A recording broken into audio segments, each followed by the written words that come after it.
Microsoft do lado, mas acho que tem que ser assim. Eu vou apresentar, vou tentar manter no máximo aí 40 minutos, então, para ter espaço para a gente conversar. Tá Pode ótimo. ser? Não, o senhor fica à vontade, viu, professor? Porque vai no nossa seu aula, tempo.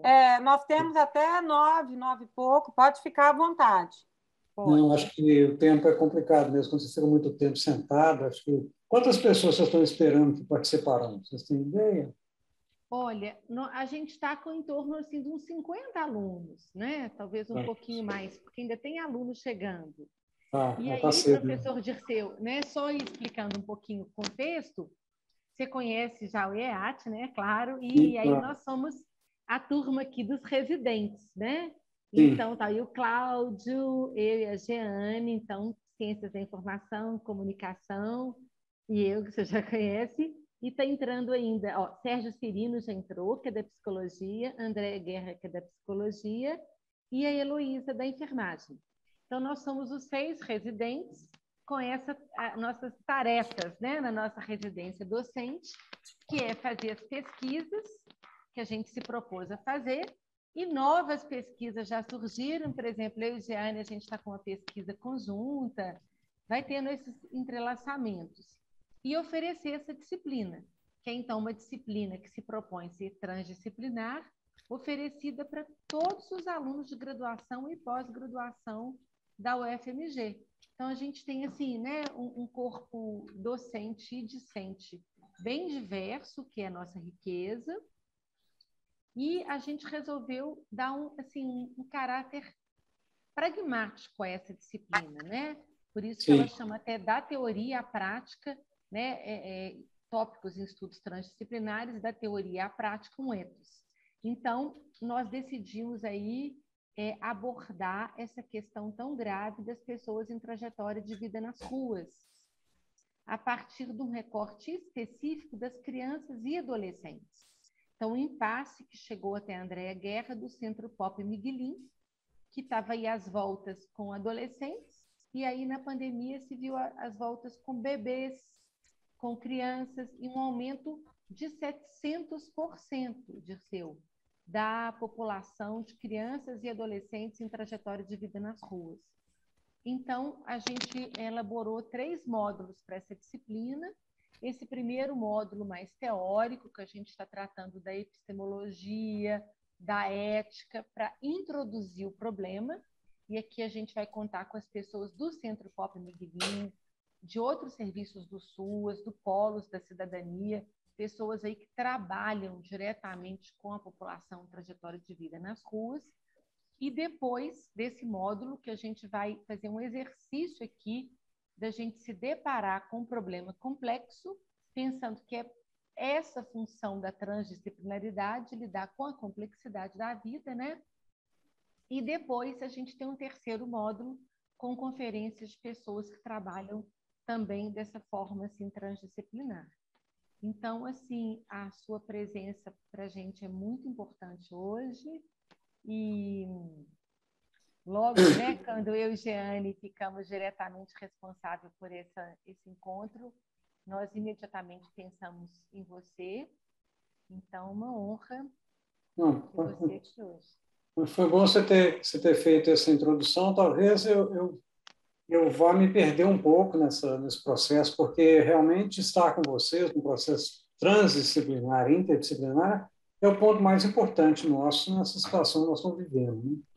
Eu pensei, talvez, aí vocês vão decidir se não vai ficar tão fora assim, utilizar a Covid como estudo de caso, né? Ela vai envolver esse processo todo. Eu vou aí põe um pouco também a parte da infectologista, da bioética, do cidadão, né? Da história pregressa em relação a HIV/AIDS. Então, talvez eu desloque um pouco para isso, mas vocês me tragam, na hora da discussão, vocês me tragam de volta para esse ponto tão importante, que é mais um ponto, né? Que é a história dessa população extremamente vulnerável, que faz parte da vulnerabilidade, vamos chamar uma vulnerabilidade humana, mas isso é diminuir o processo, porque não dá nem para comparar, né, a vulnerabilidade humana com o que acontece com essas populações que nós convivemos agora diuturnamente e com mais intensidade, né? Então, talvez eu me desloque um pouco para um lado aí, mas vocês tenham paciência comigo e, na hora das perguntas, me apertem, tá bem?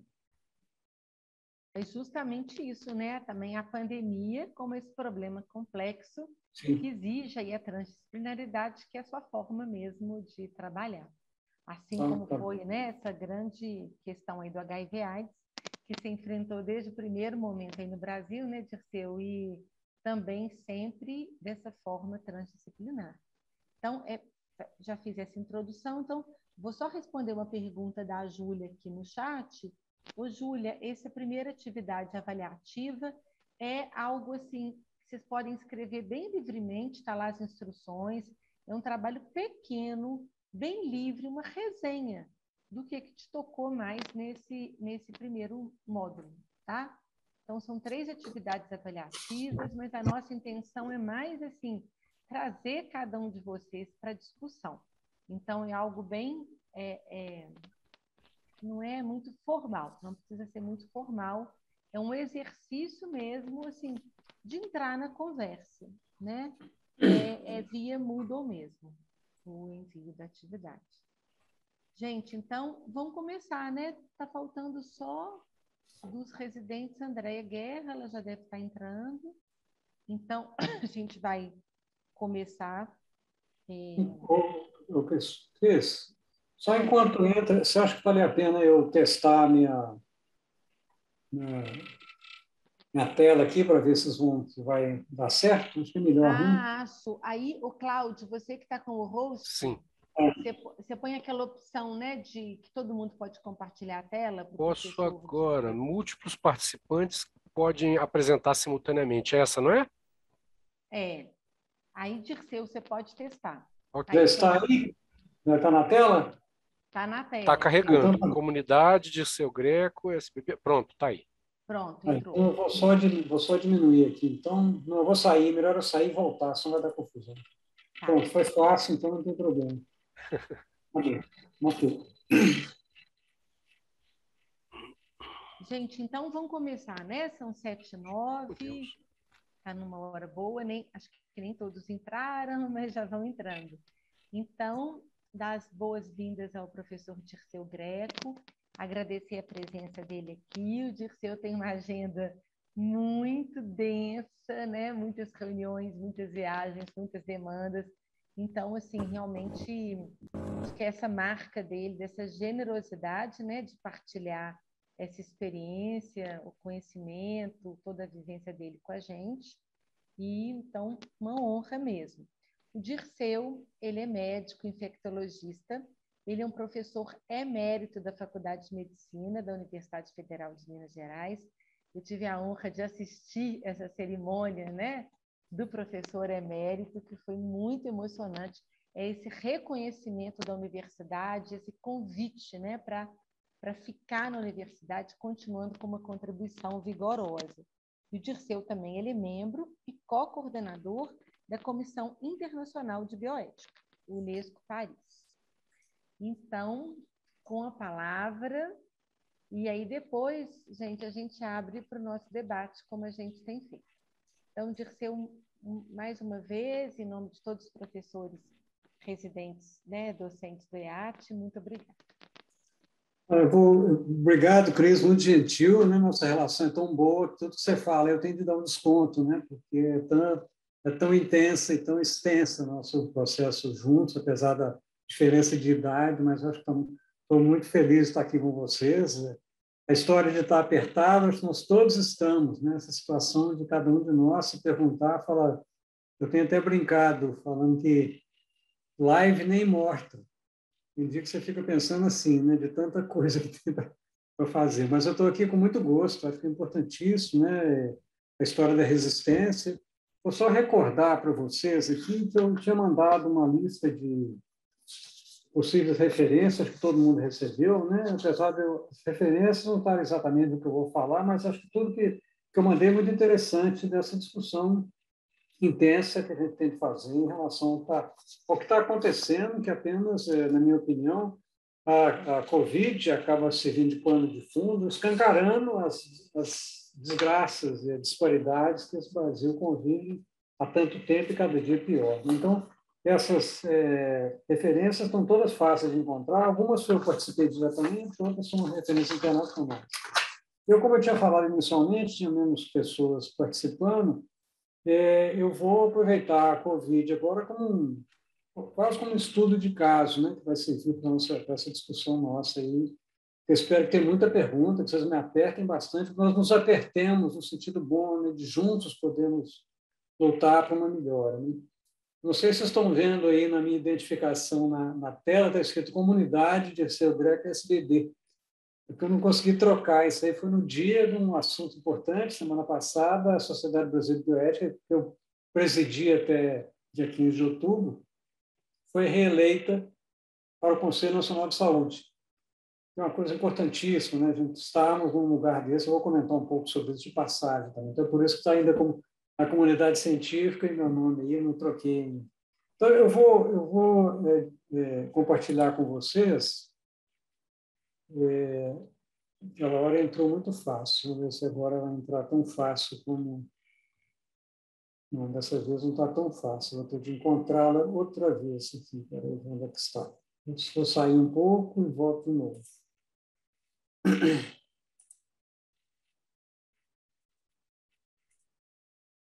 Vamos lá.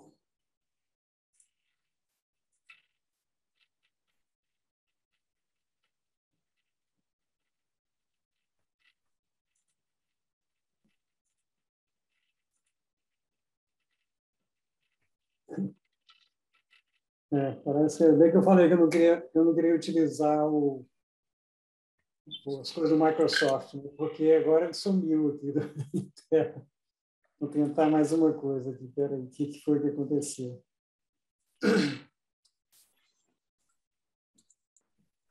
Vamos ver agora.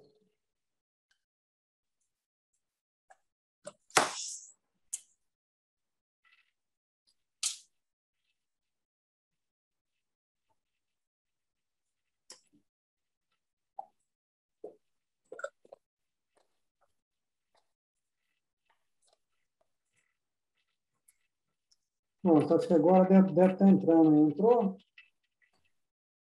Entrou, professor. Sim, então eu vou colocar em modo apresentação aqui.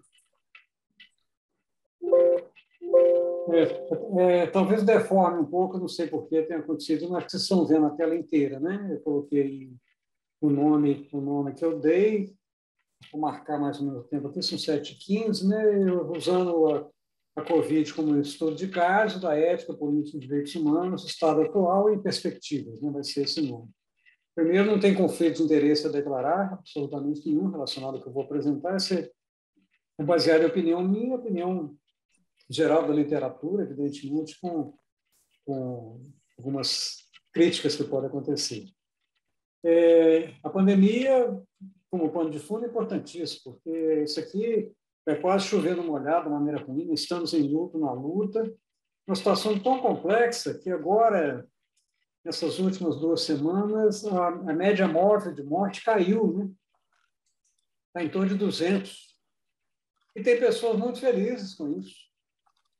Porque caiu de 3.000 para 200, claro que é alguma vantagem, mas 200 pessoas é como se caísse um Boeing 737 por dia, né, de mortes no país. Então, é importante lembrar disso. E 610 mil mortes, 4 vezes a média mundial. Hipoteca, né? Isso aqui tem que ser por querer mesmo, como todas as vezes, em famílias enlutadas, aquelas coisas que parecem só politicamente correto, mas acho que é isso mesmo nós temos que estar pensando o tempo inteiro, né? Principalmente sabendo que o percentual significativo dessas perdas entre os direitos humanos, na história da política, poderia ter sido evitado, certamente, se não fosse a estupidez e a inércia desse governo federal, que espero que acabe daqui a uns poucos meses. Né? E claro que basta, né? Isso aqui é Manaus, um pouco tempo atrás, e mais recente, a coisa intolerável, né? A população com fome disputa caminhão de ossos no Rio de Janeiro. Tudo escancarado, uma situação que a Covid apenas não, ela traz mais intensamente, mas já acontecia antes. Né? Então é importante ter isso como lembrança o tempo inteiro. E está muito grande aqui o que eu estou pensando em colocar, mas acho que eu vou passar de passagem por isso. Na discussão podemos falar muito mais. Os direitos humanos, do Brasil, E vou chegar no mantra, né, que eu tenho falado todas as vezes, a importância do SUS nesse processo todo em relação à política, aos direitos humanos, a nossa história em relação à proteção de populações. Numa situação grave, né? Aqui está muito claro isso aqui, né? Esse dispositivo nem é recente, acho que é 2013, esses dados aqui, mas são completamente atuais. População de quase 210 milhões de pessoas. Nessa história da nona economia global é uma palavra ruim, né? Porque tem uma quantidade enorme de dinheiro. E está dizendo aqui que o Brasil é pobre, mas, na minha opinião, que não é o Brasil que é pobre, é a população do Brasil que é pobre. O país é muito rico para aguentar tudo isso, mas a população realmente uma disparidade enorme, né? Esse 1% aqui, essa renda aqui não presta atenção, mas é só para comparar, né? 1%, o tanto que ganha mais que o resto. Os miseráveis, nessa história aqui, até $10, até R$ 10 por dia, hoje não chega nem a $1,90. Né? Que ocupa nas últimas posições em todos os países em termos de igualdade, mais de 100 milhões vivem com até um salário mínimo, um negócio completamente impossível de analisar, como é que as pessoas conseguem viver com um salário mínimo. Mas é isso, mais de 100 milhões, quase metade da população. 90% dos brasileiros ganham menos que o auxílio moradia de juízes. Também são coisas visíveis, você repete, fica parecendo que é só palavras, né? E a lógica da austeridade, principalmente após o golpe de 2016, certamente tem aumentado e vai aumentar essa desigualdade nesse próximo ano, né, que está se avizinhando aí de maneira muito grave. Acho que esse é o nosso país, sobre o qual nós vamos falar. Eu tenho dito aí, e é bom conversar com vocês assim, de maneira muito mais informal, né, para um grupo tão importante, em áreas tão diferentes, é que a descrição da terra arrasada realmente é fácil. Eu, como médico, posso falar isso aqui, eu vou fazer o diagnóstico. O diagnóstico está feito, é terra arrasada mesmo. Agora, acho que o nosso papel, que é complicado, difícil, é como é que a gente vai sair da terra arrasada. Um dia nós vamos buscar forças e participação real para sair disso. Eu vou fazer um comentário disso de passagem, nós podemos discutir isso mais na hora das perguntas e do tempo que eu vou ter para falar depois. Depois de anos de queda, né, também a última parte desse slide aqui, observou somente a desigualdade que está acentuadíssima, principalmente a partir, talvez, desde o desgoverno Temer até chegar nesse indivíduo que hoje preside o país. E, claro, que tudo isso é envolvido, e eu estou falando, muita coisa eu vou falar unidisciplinar, né? Falar da minha área, falar como médico também, mas acaba atingindo, porque os determinantes sociais da saúde estão envolvidos em tudo que eu vou falar aqui agora. Por exemplo, né, nós estamos vivendo, cada dia que nós conversamos, a Covid é o ponto principal. Você abrir aí vamos procurar na internet a palavra Covid, vai aparecer milhões de vezes. E muitas vezes a gente esquece, e foi bom a Cris ter começado a falar sobre a história da população em situação de rua, que é um nome eufêmico, né, para a população vivendo na rua. Ela tá sujeita a muito mais coisas do que a infecção pelo SARS-CoV-2. E a tuberculose é um ponto importantíssimo para a gente comentar. Porque aqui tem uns dados, do ponto de vista médico, só tem bons. Tuberculose no Brasil, 33 casos por 100 mil. É até razoável. E o coeficiente aqui dessa incidência, que está aqui também, não precisa entrar em detalhe, mas onde é que está? Está Minas Gerais, aqui está até abaixo da média Brasil, 33,5, Minas Gerais está em torno de 19 casos por 100 mil habitantes. Mas o Brasil é o 20º de 30 países prioritários, o 19º para a Associação de Tuberculose e HIV. Mas o que mais impressiona, porque quando você fala do Brasil, você está falando da população geral. Quando você particulariza, que é o ponto mais importante para a nossa discussão, se pegar a população indígena, os índios brasileiros, o risco relativo é 3 vezes maior que a população que é a tuberculose no Brasil, como população geral.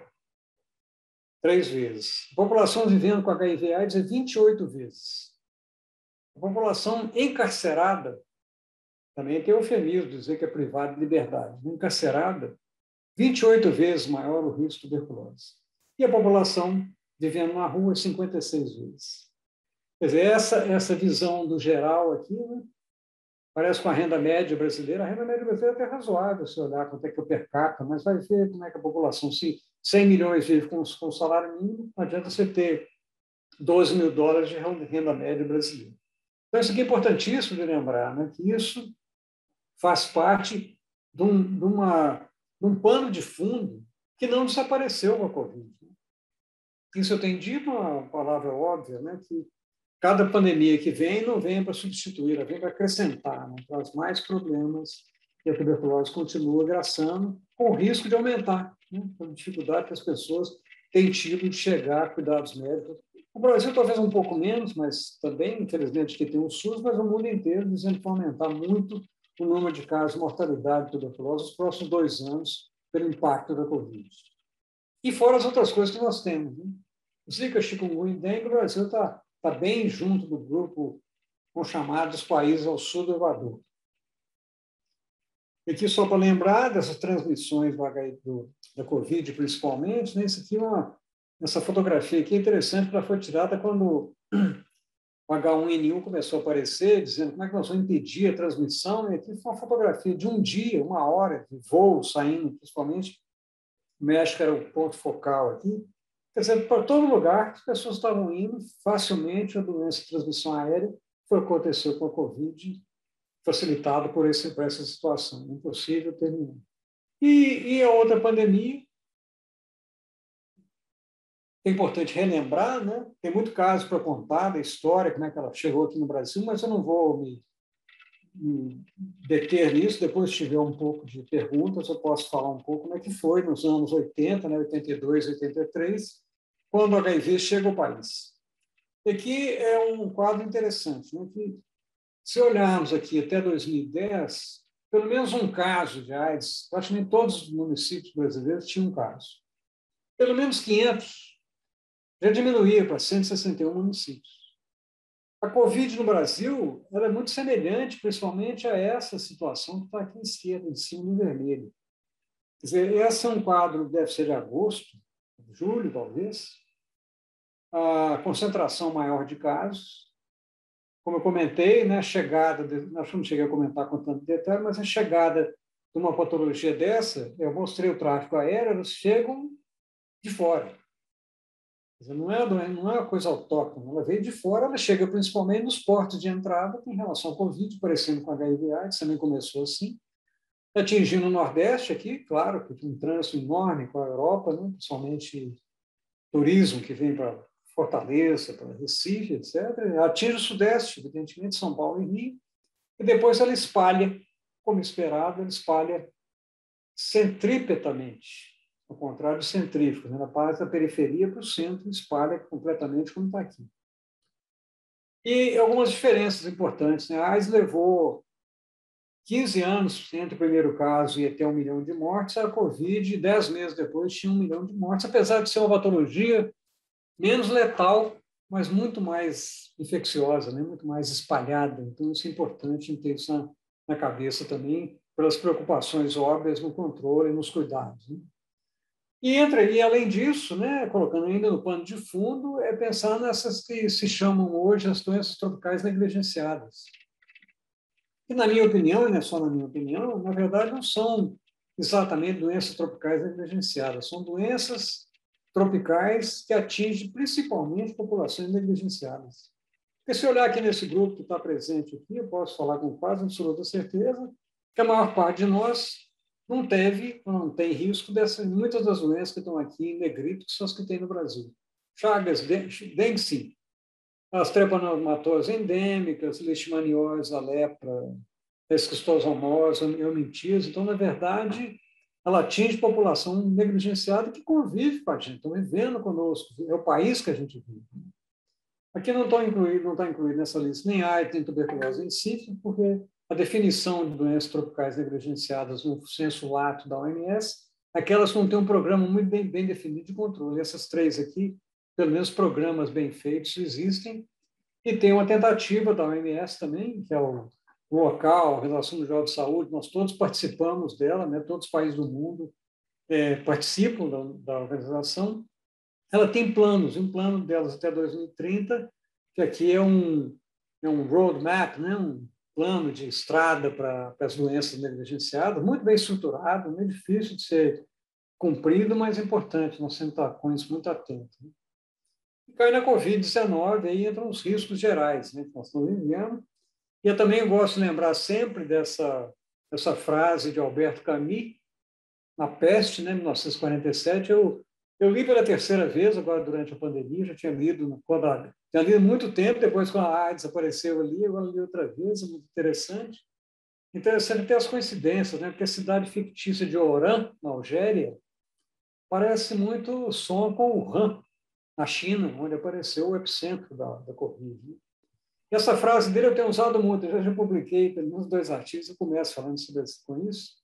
Guerras e epidemias sempre aconteceram na história da humanidade, mas ambas sempre pegam a população de surpresa. Isso é esperado, não acontece. Aconteceu com a AIDS, aconteceu com a H1, não aconteceu agora com a Covid. E aqui a frase dele, até é claro que a população tem de ser pega de surpresa mesmo, mas espera-se que os responsáveis pelo controle não sejam surpreendidos, como tem sido. Agora tem muita discussão para evitar a próxima pandemia, prepararmos melhores para enfrentá-la. Esse é o livro, certamente muitos de vocês já leram, tem tradução para todos os locais, esse é o original, né, da francês. A Covid eu já mostrei, esse espalhamento aqui, né, isso aqui também já tinha comentado, eu vou passar de passagem, né, que é importante só lembrar, 3% da população mundial, nós temos hoje, agora já baixou um pouco, 10% dos casos. Quer dizer, tem uma coisa errada no país. Mas se fosse proporcional, você teria menos casos, e aí entra toda essa história, como é que foi o enfrentamento, né? Aqui está essa mais importante, que é a ausência de coordenação nacional, inércia e responsabilidade do governo federal, que permanece. Você vê, a negação de vacina está relacionada com essa história aqui. Né? Muita gente não tomou a segunda dose, 20% ainda não já tem direito a acessar e não estão buscando a segunda dose. Com uma pressão negativa enorme, que mais ou menos correlaciona com o percentual de pessoas que até hoje, né, acreditam que esse governo é razoável ou bom, em torno de 20% da população. Aqui o último ponto que é importante também para nós todos, né, nós estamos discutindo e nós todos da UFMG, nós estamos ligados em todo sentido ao senso lato do cuidado com saúde, que não é apenas a parte médica, a parte social, a parte psicológica, todas elas, né? Interpluridisciplinar, como o Cristiano fala com muita propriedade e trabalha com muita propriedade nesse processo. Nós temos um ponto importantíssimo de discussão, que é a atenção primária à saúde, que nos passa muitas vezes despercebido, que esse governo praticamente tentou acabar completamente com ela. E aí vale a pena um parênteses aqui para lembrar que, eu não sei se, claro, todos acompanharam a CPI da Covid, falando dos ministros da saúde, muitas vezes a história do Mandetta aparece como se fosse assim, uma vantagem. Né? O Mandetta foi quem acabou com o programa Mais Médicos. O Mandetta estava com muita intenção de privatizar o SUS. E com isso aí você acaba com a atenção primária, né? O acesso, principalmente, à atenção primária, que é fundamental para controlar não é só a pandemia, né? Para controlar, para falar sobre saúde, que é o nosso processo, não é tratar a doença, evidentemente, mas cuidar da saúde, como é nossa obrigação. Não vou entrar nesses números, não, aqui está desautorizado, aqui de agosto, mas a mortalidade continua enorme no Brasil, como eu falei, a quantidade, o número de casos. A média móvel, aqui é interessante comparar, isso aqui foi 24 de agosto, a média móvel estava de 718, já tinha caído um pouco. Agora tem em torno de 250. Parece que está em queda mesmo, graças à vacina. Mas ainda é muito alto, né? Não dá para se descansar, falar, agora está bem, não está bem nada, tanto assim que vale a pena lembrar, a Alemanha está enfrentando uma quarta onda, a Holanda enfrentando uma quarta onda, e praticamente na Europa, os lugares que estão mais protegidos hoje, Portugal e Espanha, principalmente, porque chegaram à vacinação em torno de 80% da população. Muitas ações são necessárias, né? E as perspectivas para controlar qualquer pandemia, eu vou entrar em um pouco de detalhe disso aqui agora. Primeiro, que serve para todas as coisas que nós estamos falando aqui, tanto para as discussões dentro do IAT, né? É preciso ter diretrizes e normas para garantir acesso universal e equidade. É suficiente? Certamente que não é suficiente, né? Porque as normas, e talvez eu tenha alguma slide mostrando isso aqui, acho que tem. As normas já existem, tanto para garantir acesso universal, tanto para garantir acesso à saúde, quanto à equidade. O mais antigo, relativamente recente, é de 1948, é a Declaração Universal de Direitos Humanos. O artigo 25, que eu não trouxe aqui escrito, mas ele praticamente define o que é necessário para que as pessoas possam viver de maneira correta, de maneira razoável, com acesso àquilo que é necessário, que depois foi reforçado numa outra medida de 1966, mais ou menos, da ECOSOC, né, da parte social, que chegar ao acesso ao melhor cuidado possível em relação à saúde, para que as pessoas possam viver de maneira correta. Mas aqui eu vou citar uma outra pessoa importante, que é Bobbio, Norberto Bobbio, né, falecido uns 12 anos atrás, escreveu muito, um filósofo espetacular italiano, e numa conferência dele sobre os fundamentos dos direitos humanos, ele falou essa frase, que para mim é completamente atual, que o problema mais grave do nosso sistema em relação a direitos humanos não é estabelecer fundamentos, não todos estabelecidos, mas é protegê-los. E aí eu já falei um pouco sobre a Declaração Universal, que é exatamente já ter coisas definidas.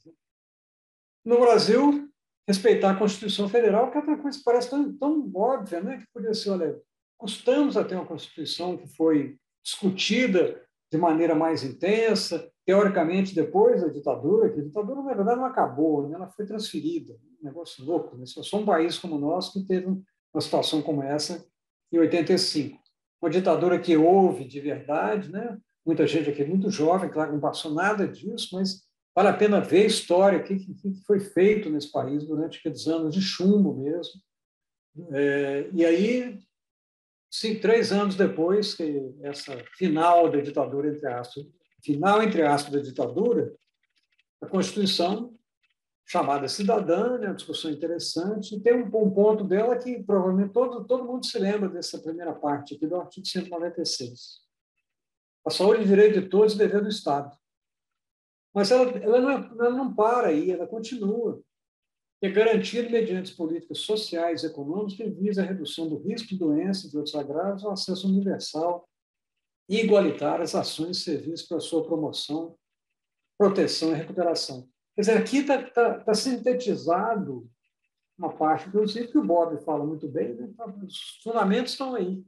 Foi a partir daí que passa aqui no 198 que o Sistema Único de Saúde acaba sendo gestado a partir da Constituição. Em 1990 ele é fundado. É importante ter isso como respeito necessário à Constituição Federal. Aí que eu acabei trazendo para você o artigo 25 da Declaração Universal de Direitos Humanos, está tudo aqui, né? Direito à alimentação, vestuário, habitação, cuidados médicos, serviços sociais necessários, direito seguro, está tudo aqui escrito. Isso foi aprovado, na época, por praticamente todos os países, nem todos assinaram. 6 ou 7 países, na época, não assinaram, que depois todos resolveram assinar, está assinado, mas muito do que está escrito aí é letra morta. Nós temos um papel para mudar isso aí. Né? Outras declarações estão envolvidas aqui, principalmente em relação à bioética e direitos humanos, e essa aqui que eu comentei, que tem é chamado ECOSOC, que é Economic, Social and Cultural Rights, de 66. Nela, os países reconhecem que todos os indivíduos têm direito de desfrutar do nível de saúde físico e mental mais elevado possível. Quer dizer, é uma continuação de 1948. 66 foi reforçado, então nós temos isso tudo na mão para a nossa discussão da política, dos direitos, do acesso, da igualdade. Aqui é para arredondar, né? Está aqui o direito Norberto Bobbio bem grande aqui para vocês verem exatamente o que ele falou. O segundo, relacionado a tudo isso aí, que está também completamente envolvido, não só o SUS, mas os SUAS também, né? O Sistema Único de Assistência Social. O SUS, principalmente, que nos afeta, para mim, eu estou falando de boca torta, pela minha origem, né, médica e profissional de saúde, que é um negócio impressionante a história do SUS. Né? Quer dizer, um país desse tamanho, o maior país do mundo, com mais de 100 milhões de pessoas, que tem um sistema que atinge todo mundo. Parece incrível, né? Gestado em 90, foi capaz de acontecer e tem uma capacidade de resposta que ainda, apesar de toda a tentativa de destruição, é exemplar. Atenção básica, apesar de tudo que aconteceu, né, na diminuição do acesso, integralidade, o Sistema Nacional de Vigilância e Saúde, então envolvido, a Anvisa, né, que faz parte do SUS, para as pessoas lembrarem, a Rede Laboratorial de Pesquisa enorme, PNI, que é o Programa Nacional de Imunizações, que voltou agora a funcionar, né, depois desse processo todo, e os princípios doutrinários, também estão incluídos aí, todos aí, inscritos, né, universalidade, integridade, integralidade, participação popular do controle social e equidade. Quer dizer, está estabelecido, né, o nosso papel é fortalecer e buscar o financiamento adequado para o SUS. Aqui, só para lembrar também, vocês também sabem disso, mas eu tenho falado isso com muita frequência, porque uns exemplos que são assim marcantes, né, da atuação do SUS em relação ao tratamento. Só peguei 3 grandes grupos aqui, que é hepatite, HIV/AIDS, né, medicamento todo no Brasil, você não compra em lugar nenhum. Ele é todo distribuído pelo SUS, metade dos medicamentos fabricados por laboratórios públicos. As hepatites virais, medicamentos caríssimos, também estão todos incluídos na distribuição pelo sistema de saúde, e os oncológicos, também a maior parte do tratamento é feito dentro do sistema. Então, um negócio impressionante, né, que tem que ser mantido. Aí, claro, que tem uma pressão grande a partir do governo Temer, principalmente, dizendo que é impossível manter um sistema desse, e melhor era semi-privatizar. Quem puder pagar, paga, ele ficaria para os pobres. Então, outra estupidez que, infelizmente, até agora, e a pandemia acabou contra-argumentando isso, a importância que ela teve para controlar, mesmo com todas as dificuldades, o processo da evolução da pandemia. E programas variados, né? Talvez aqui possa chamar a atenção aqui o Programa de Saúde na Escola, que foi praticamente destruído a partir do final do governo Dilma, mas depois acabou, quase acabou, a discussão, principalmente de sexualidade, foi praticamente abolida, a discussão de gênero não pode ser falada. E aqui, o que mais que é importante aqui? A farmácia popular tem algumas vantagens, as UPAs, né, que foi uma montagem importante, e fora outros grandes programas aqui, o SAMU, que é uma mudança importante, né, de diminuição da mortalidade no local dos acidentes, né? Isso aí foi importante de ser mantido. E o exemplo, talvez isso, mais intenso do enfrentamento de epidemia é a epidemia da AIDS, né, no Brasil. Né? Teve uma resposta governamental precoce, a participação, eu quero chegar nisso aqui, participação e pressão intensa da sociedade civil em diversos níveis de decisão. Essa nós estamos tendo dificuldades nesse momento, e vou fazer uma crítica para nós discutirmos mais tarde, por que não está acontecendo uma pressão muito maior da sociedade civil para que essa situação não seja feita, pelo menos de mesma maneira, como o início do enfrentamento da epidemia da AIDS. Mobilização multissetorial, um programa de prevenção e tratamento do enfoque de direitos humanos, e no início do enfrentamento, o financiamento de projetos comunitários também ajudou a manter essa participação multidisciplinar no enfrentamento. E, claro, nada disso teria acontecido se não tivesse o Sistema Único de Saúde. Tudo que está acontecendo aqui está relacionado com o Sistema Único de Saúde. Sistema universal, né? Universal de verdade, único. E a Covid tem sido uma antítese desse processo aqui. Talvez só a mobilização profissional que ainda se mantém, né? Que nós todos estamos participando na tentativa de controlar.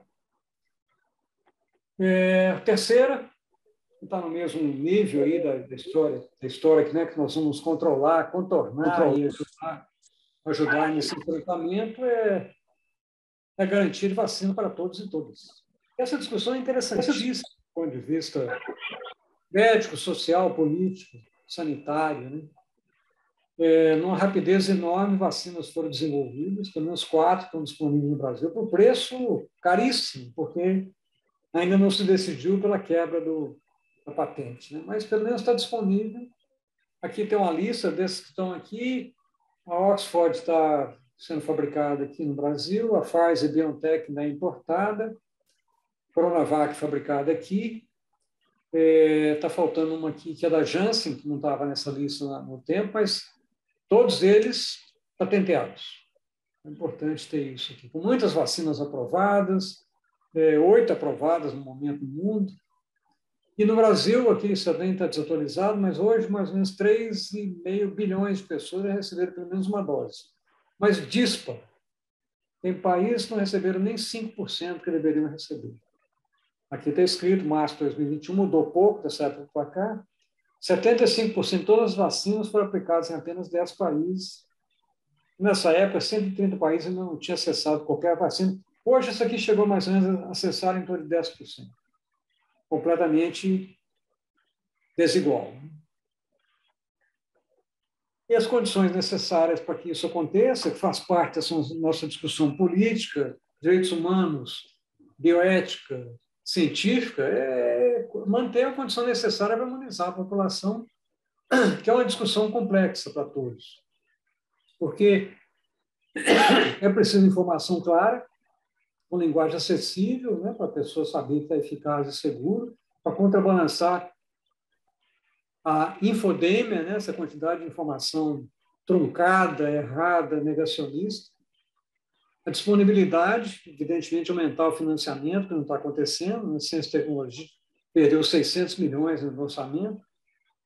E aqui uma discussão que cabe para todos nós, que talvez a Covid traga à tona a discussão que já devia ter acontecido há mais tempo, que é a história do custo acessível com não patenteamento de medicamentos ou insumos necessários para cuidar da saúde, do bem-estar da população. E, claro, para falar com a população, isso eu tenho falado muito, eu tenho acabado sendo muito acionado para falar sobre essa história em rádio, em televisão. A vacina tem de ser obrigatória, eu falo até, pode ser que tenha de ser obrigatória, mas nós só temos de pôr na cabeça de cada um de nós que a vacina é um direito, nós temos de exigir a vacina. E quando você exige a vacina, não precisa nem de ser obrigatório, porque esse direito você vai exercer de maneira correta, né, autônoma. Mas é uma discussão interessante também para a gente pensar que isso é o pensamento positivo, muitas vezes não é dessa maneira. Bom, é claro, para isso tudo, a patente dificulta o acesso completamente, né? Aqui tem uns preços que já mudaram um pouco aqui. A Moderna custava $37 um ano atrás, caiu um pouco, talvez aumente outra vez. E tem uma proposta que foi feita em outubro do ano passado na Organização Mundial de Comércio e também um projeto de lei no Brasil aprovado para suspender o patenteamento. No Brasil, só uma vez o medicamento teve a patente quebrada. A palavra não é essa, não, que na verdade chama licenciamento compulsório. Aconteceu no governo Lula em 2007 com o medicamento para HIV/AIDS, que foi o Efavirenz. Importante naquele momento, muito corajoso, mas não foi para frente, porque a pressão internacional é muito grande para evitar qualquer coisa que possa mexer com a lucratividade dos laboratórios. Mas é importante essa proposta, nesse momento, ainda está em discussão. A lei brasileira foi aprovada, mas não foi regulamentada e pode ser boicotada pelo governo federal. Essa posição aqui das entidades da saúde pública da bioética, né, a Sociedade Brasileira de Bioética, a Brasco, SEBS, Rede Unida, em fevereiro fizemos um documento, né, pela não patenteamento, é só mais pressão que, por enquanto, não teve o sentido, ou melhor, não teve o resultado que a gente esperava. E aí essa é que a África do Sul e a Índia propuseram em 2010, aqui está em inglês, tem um pedaço que eu coloquei em português aqui. Dado esse contexto todo da emergência global, é importante para os membros da Organização Mundial do Comércio trabalharem juntos para garantir que os direitos de propriedade intelectual, como patentes, desenhos industriais, direitos autorais e proteção de informações, não criem barreiras para acesso oportuno a produtos médicos acessíveis, incluindo vacinas e medicamentos ou para ampliação de pesquisa, etc. Na verdade, muito interessante, porque não é apenas que fazer licença compulsória, é tornar obrigatório que esses medicamentos e vacinas sejam liberados no sentido amplo para poder ser produzidos em outros locais. Então, está em discussão desde outubro de 2020, muita pressão. O Brasil votou contra. Negócios estão vivendo a vergonha alheia mesmo com esse governo. Né? Votaram contra, apesar de, logo depois, até a América do Norte votou favorável para que isso acontecesse. E aumentar investimento em pesquisa, isso é para nós todos, em todas as áreas, né, da UFMG, das entidades, das unidades, principalmente as unidades públicas de ensino. Esse mapa é muito interessante, desse programa que chama World Mapper. Ele faz uma proporção da quantidade de investimento com o tamanho do país, né? Mostrando aqui onde é que está o investimento real, né?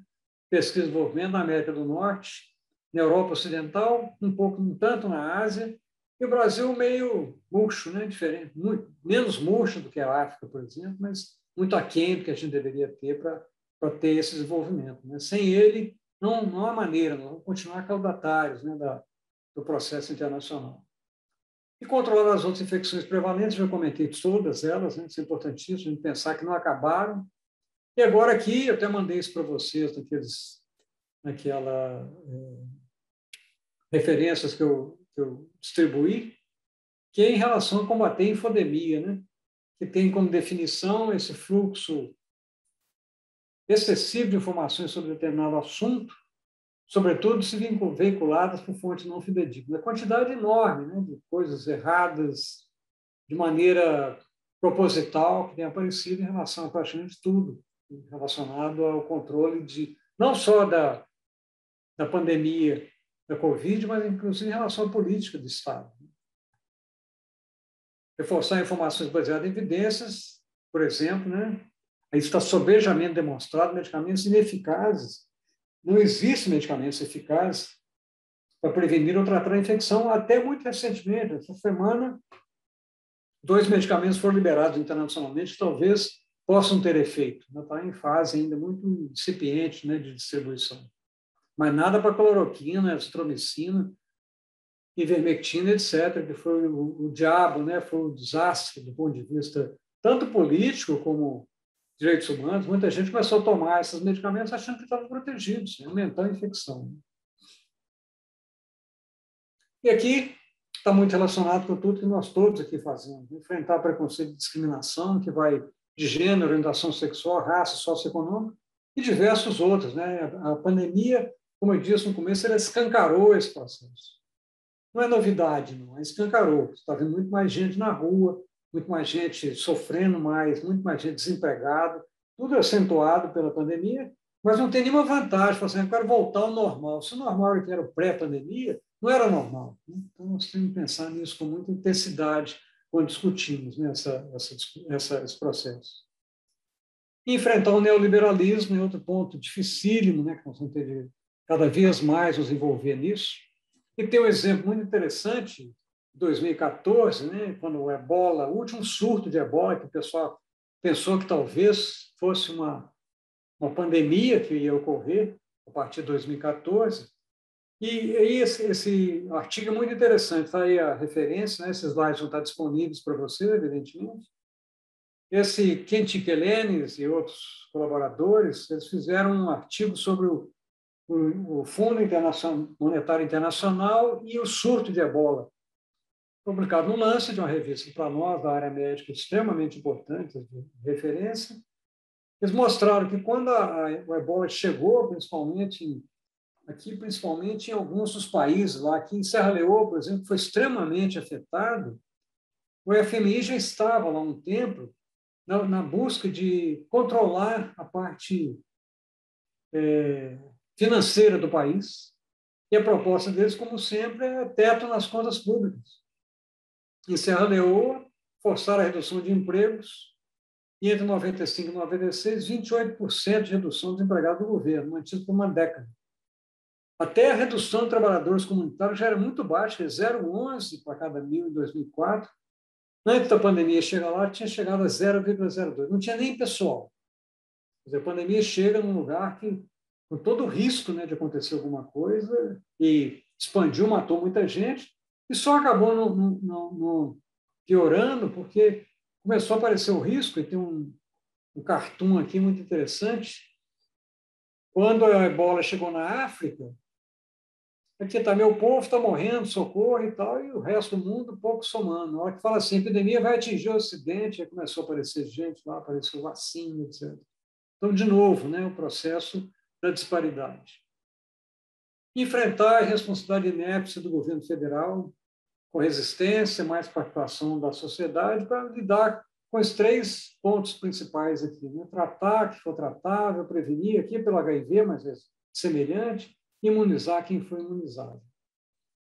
E essa aqui é uma luta de muita gente, né? Principalmente estou lembrando do Eduardo Suplicy de São Paulo, que falava disso sem parar, né? Que era a renda universal básica. Foi uma discussão muito interessante que ela começou muito antes da pandemia, ela começa na Europa, na verdade, por uma razão econômica e capitalista.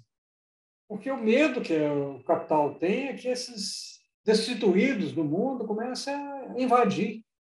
Então, é melhor dar dinheiro para eles. Então, a renda universal básica, num certo sentido, começou por aí. Mas ficou muito claro agora que é importante, e para nós aqui no país, não é essas emendas de auxílio emergencial, que agora pode ser até complicado, porque esse governo bandido pode utilizar até isso agora para dizer que estão ajudando os pobres, né? Dando os R$ 400. Dando, fala que está dando, quando, na verdade, isso aqui podia ser direito mesmo. A discussão da renda universal básica está sendo discutido no mundo, é que todo mundo receberia. Não ia ter nenhuma dificuldade de, não, esse aqui pode, esse não pode. Dá para todo mundo, e aqueles que têm dinheiro paguem imposto de volta.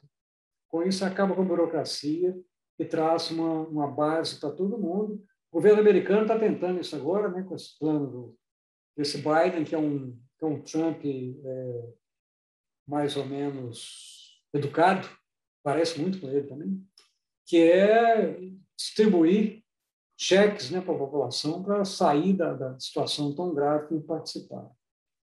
E tem a emenda constitucional 95, você vê um negócio, uma discussão muito interessante para nós todos fazermos, né, porque essa discussão agora de furar o teto é uma discussão que antecedia, que era a tentativa de acabar com a emenda constitucional 95 e impedir o aumento de gastos em saúde e educação.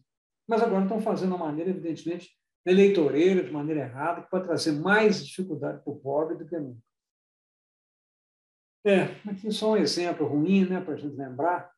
Estou falando da terra arrasada de novo, né? Aqui a população, 6 brasileiros possuem a mesma riqueza que a metade mais pobre da população, mais de 100 milhões de pessoas.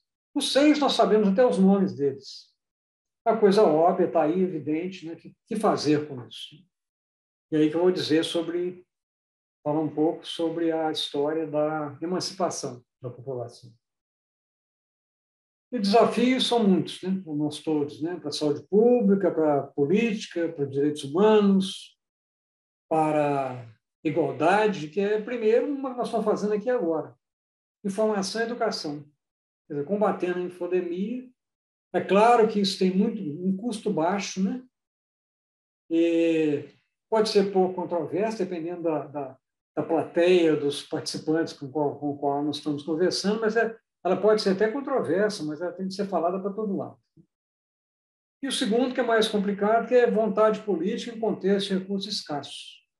A AIDS, outra vez, foi um exemplo importante disso. O Brasil está vivendo uma parte econômica gravíssima, mas tomou a decisão, em 96, que todas as pessoas têm direito a receber, sem custo, medicamento para tratar da sua infecção. É caro, tem outras prioridades. O mais complicado é isso que eu acabei de falar. Né? É buscar um ambiente social adequado que necessita de modificações globais para diminuir as obscenas disparidades. Isso aqui está errado, né? É muito discutido, mas ele é pouco ativo no sentido de modificações. Uma parte é até pensar quem é que deve fazer a discussão, como é que nós vamos trazer, não é trazer, não, como é que as pessoas realmente atingidas vão poder realmente participar pelos seus direitos. Porque, falando assim muito francamente, eu não estou vendo todos que estão participando aqui, mas a minha impressão é que nós não somos atingidos. Nós somos os indignados, que já é muito bom.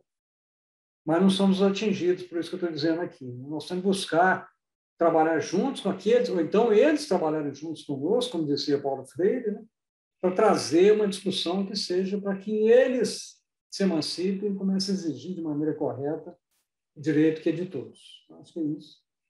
Essas proposições eu vou falar, que eu já falei todas, mas uma parte aqui quero que vocês, só esse pedaço aqui, eu quero chamar a atenção, está em vermelho aqui. Proposição é participação. Estou chamando de participação e ocupação, né? Na saúde, ocupar espaços, né? Conselho de Saúde, como a SBD agora e outras entidades estão no Conselho Nacional de Saúde, movimentos sociais, conselhos municipais, conselhos estaduais. Na política, participação no Congresso através de conselhos profissionais. na sociedade de mobilização popular por direitos. Aqui é complicado, porque até o verbo é difícil. Como é que envolve a sociedade? A sociedade tem de se envolver. Nós temos um papel simples. Cada vez que nós falamos mais ainda sobre essa discussão nós estamos indignados, né, necessidade de proteger, necessidade de discutir politicamente, mas enquanto essa decisão não foi invertida, e está acontecendo, né? Você pensa nos movimentos, o movimento sem terra, o movimento pessoal que está na rua, quer dizer, cada um desses movimentos é parte disso que eu acho que pode ser a solução, não vai ser a curto prazo. Na ciência, nós podemos participar intensamente, né? Porque precisa de financiamento adequado mesmo, financiamento, inclusive, principalmente, para nós, falando especificamente, da universidade pública, onde está praticamente toda a pesquisa, no sentido amplo da palavra, está nas universidades públicas brasileiras, estaduais e federais. Eu vou encerrar, acabei falando o tempo que eu queria, mais uns 50 minutos, vou encerrar com uma homenagem, 2 citações. Homenagem, esse aqui, quem já me escutou, eu já apresentei tanto essa homenagem aqui que eu gosto de falar, e esse que apareceu aqui na cerimônia de abertura dos Jogos de Verão de Londres, em 2012. Quem foi homenageado foi o SUS britânico. Fotografia de cima, né? O National Health System. Quem desfilou? As enfermeiras do NHS. Recorreu aqui em torno desse campo aqui. Achei interessantíssimo. É claro que é bom lembrar que outras situações aconteceram, né? Aqui no Brasil, em julho de 2020, o Esporte Clube Bahia soltou uma camisa homenageando o SUS. Durou pouco tempo, venderam tudo, não apareceu de novo. O Esporte Clube Ceará também fez um vídeo interessantíssimo deles fazendo homenagem ao SUS. Evidentemente, com essa história que aconteceu no mundo, você começa a ver isso que aconteceu na Europa, principalmente na Itália, isso aqui é na Itália, né? Aplausos e vivas para os trabalhadores de saúde italianos. Aí começa a aparecer movimentações de homenagem do ponto de vista que pode ser discutido como correto. E tem mais. Eu vou ler isso aqui com vocês, que eu acho interessante essa história. Nesses dias de internação no hospital, experimentei quanto é importante um bom serviço de saúde gratuito, acessível a todos, como existe na Itália e em outros países. Um sistema de saúde gratuito que garanta um bom serviço a todos. Não se pode perder esse bem precioso, é preciso mantê-lo. E para isso é necessário que todos se empenhem, porque serve a todos e pede a contribuição de todos. Podia estar falando do SUS, né? Mas quem falou isso foi o Papa. Papa Francisco agradecendo do Hospital Agostinho Gemelli, lá na Itália, hospital público, depois de ser operado de uma infecção intestinal que foi feito, mostrando a importância, né? E acho que isso aqui reflete no sentido, não tem nada favorável à Igreja Católica, não estou falando nada sobre a Igreja Católica, dizendo que é importante posições desse tipo, né? Que é diferente aqui no Brasil. Você vê, as pessoas importantes, quando adoecem aqui, eles vão para onde? Não é para o SUS, não. Vamos lá para o Albert Einstein, ou para o Sírio-Libanês. Quando tem um hospital espetacular, mesmo em São Paulo, que é público, é o INCOR, né, que pertence à Faculdade de Medicina da Universidade de São Paulo. Então, é importante ter isso como homenagem para todos. Eu vou terminar também com uma citação. Já falei de um outro italiano, que foi o Bob, agora vou falar de mais um aqui. Aliás, falei de 3, né? Não, o Papa é argentino, ainda bem. Esse é um Ítalo Calvino, que muitos de vocês certamente já leram mais de alguma coisa dele. Morreu cedo, né? Um acidente vascular cerebral, 50 e poucos anos, não me falha a memória. Mas esse livro dele aqui eu acho interessantíssimo, né? As Cidades Invisíveis, que, teoricamente, o Calvino imagina um diálogo fantástico entre Marco Polo e Kublai Khan, que era o imperador dos tártaros. O Marco Polo visitou 55 cidades do Império, todas relatadas com nomes femininos, e o Khan estava desanimado ao que viu aquilo, porque só tinha desgaste. E disse assim para o Marco Polo: é tudo inútil. Esse último porto só pode ser a cidade infernal, que está lá no fundo, que nos suga no círculo cada vez mais estreito. Essa sensação de terra arrasada, né, que nós sentimos, né?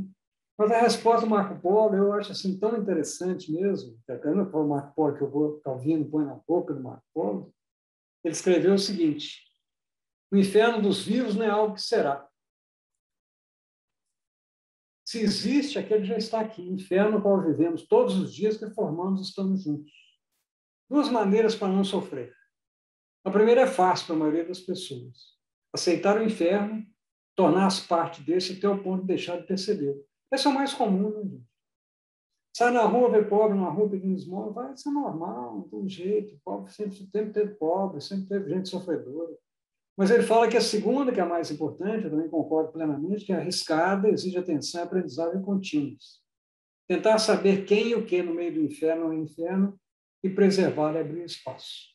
Acho que cada vez que nós conversamos sobre isso, pode ser que nós estejamos pensando nessa parte aqui, semente mesmo, pouca gente, vai aumentando, quem sabe nós vamos conseguir mesmo, como aconteceu na mudança na época de 85, 88, nós conseguimos fazer de novo agora. Muito obrigado, vamos continuar lutando a luta justa pela dignidade do alvo de nossa atenção, que é o povo, a população, e que nós precisamos estar juntos.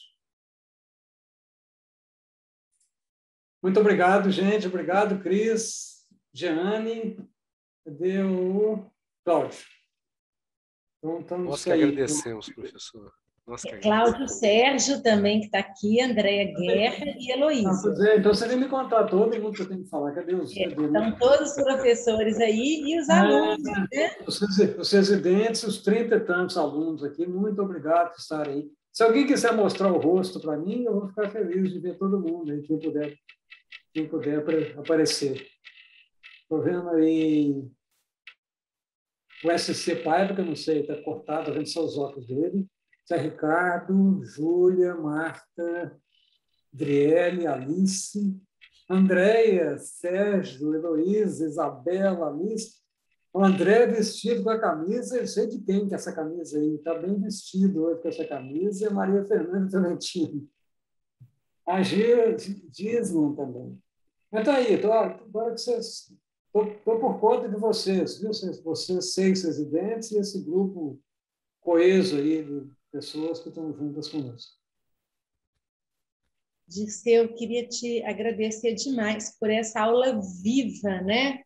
Que é fruto dessa sua experiência intensa, essa prática mesmo, né? Que une esse conhecimento e a ética, assim, um final belíssimo mesmo, que nos convoca, né? Nos toca, assim. Então, muito emocionante assim te ouvir.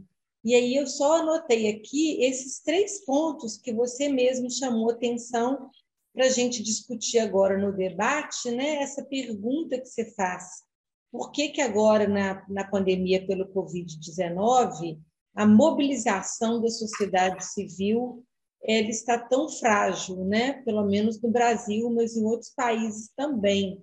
Então, acho que esse é um ponto para a gente discutir, circular a palavra em torno dele. Um outro ponto que eu acho que tem muito a ver, né, todavia, com a gente aqui, é essa redução drástica do financiamento das universidades públicas, da educação pública de um modo geral. Então, isso que você coloca como um movimento de resistência mesmo, né? De produzir conhecimento, de divulgar o conhecimento. Então, que bom que a gente está aqui, né, conversando sobre temas atuais, complexos e discutindo isso juntos, né? Abrindo espaço, como você falou. E um terceiro ponto, né, entre vários outros que eu anotei também para o debate, essa questão da infodemia, né, que tem a ver com a produção de conhecimento de qualidade e a divulgação do mesmo, né? Que aí alguns colegas nossos trabalham muito com isso, né? Dos residentes como a Jeane, o Cláudio, talvez outras pessoas aqui. Então, só ressaltando assim, esses 3 pontos importantes para o debate, né? Como que a universidade, a educação, o próprio SUS e o SUAS, né? Eles resistem mesmo. O Gregório do Viver, outro dia, ele fez uma homenagem ao brasileiro médio também, que está, né, conseguindo assim, abrir espaço nessa pandemia contra o governo, fazendo seu confinamento, tomando as vacinas contra o governo, né? Então, e não só o brasileiro médio, né, como o do Vivier chamou, mas educação pública, o SUS, o SUAS, as outras políticas públicas. Nós aqui é um momento também de resistência. Então, só ressaltando esses pontos aí para a gente circular a palavra, ouvir as pessoas.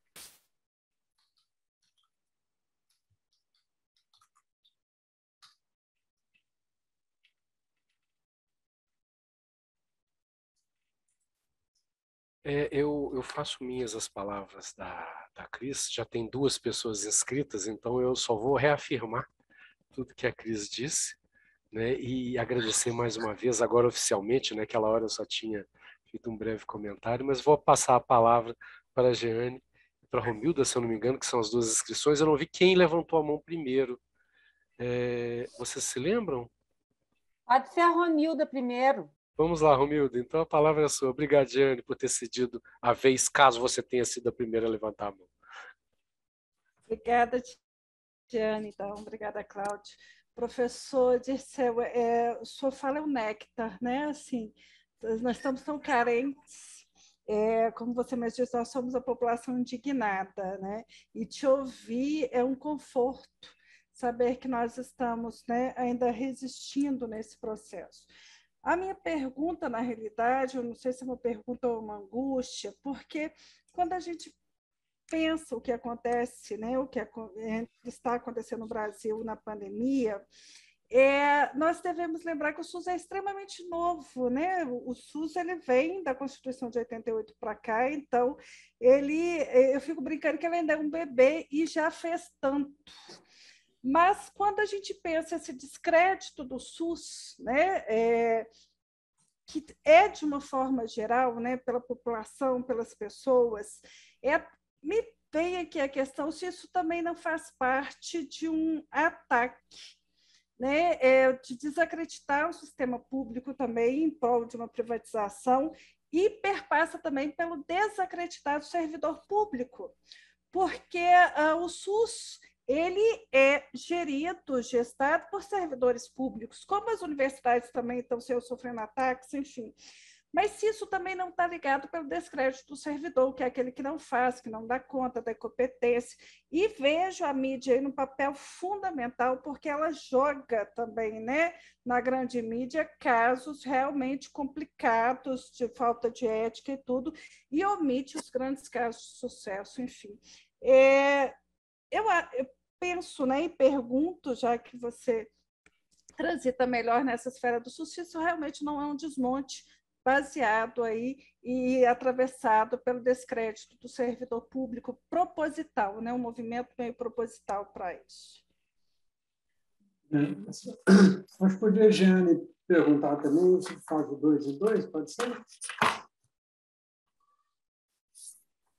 Ok, eu vou fazer aqui, são 2 perguntas, na verdade, eu vou tentar sintetizar em uma só as 2. Primeiro, professor Dirceu, eu queria agradecer demais a oportunidade de te ouvir, foi uma aula brilhante, e agradecer a oportunidade de estar aqui no IAT, porque eu estava pensando nisso no começo da aula. A aula passada também a gente teve uma conferência brilhante, que é uma oportunidade incrível de estar aqui ouvindo essas pessoas tão bacanas, é uma oportunidade que eu estou tendo por estar aqui no IAT. Bom, professor, eu estava ouvindo o senhor falando sobre o SUS e fiquei pensando uma coisa: a gente frequentemente não presta atenção no valor do SUS, como a gente precisou prestar atenção agora durante a Covid. E eu fiquei me lembrando de um livro que eu estou lendo agora, da jornalista Eliane Brum, um livro que ela acabou de lançar, Banzeiro Ocotô, sobre o contexto da Amazônia, e ela vem acompanhando os moradores da floresta que foram expulsos da floresta desde Belo Monte.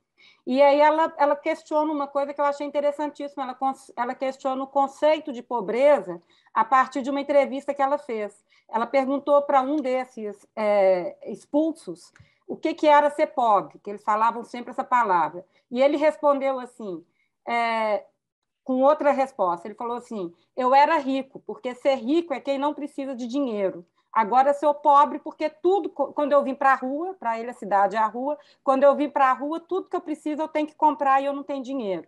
E eu fico pensando nisso, eu estava falando dos medicamentos todos disponíveis no SUS, que isso não é mensurável em termos financeiros, né? Isso diz respeito a um conceito de pobreza e riqueza que talvez a sociedade não esteja muito disposta a encarar.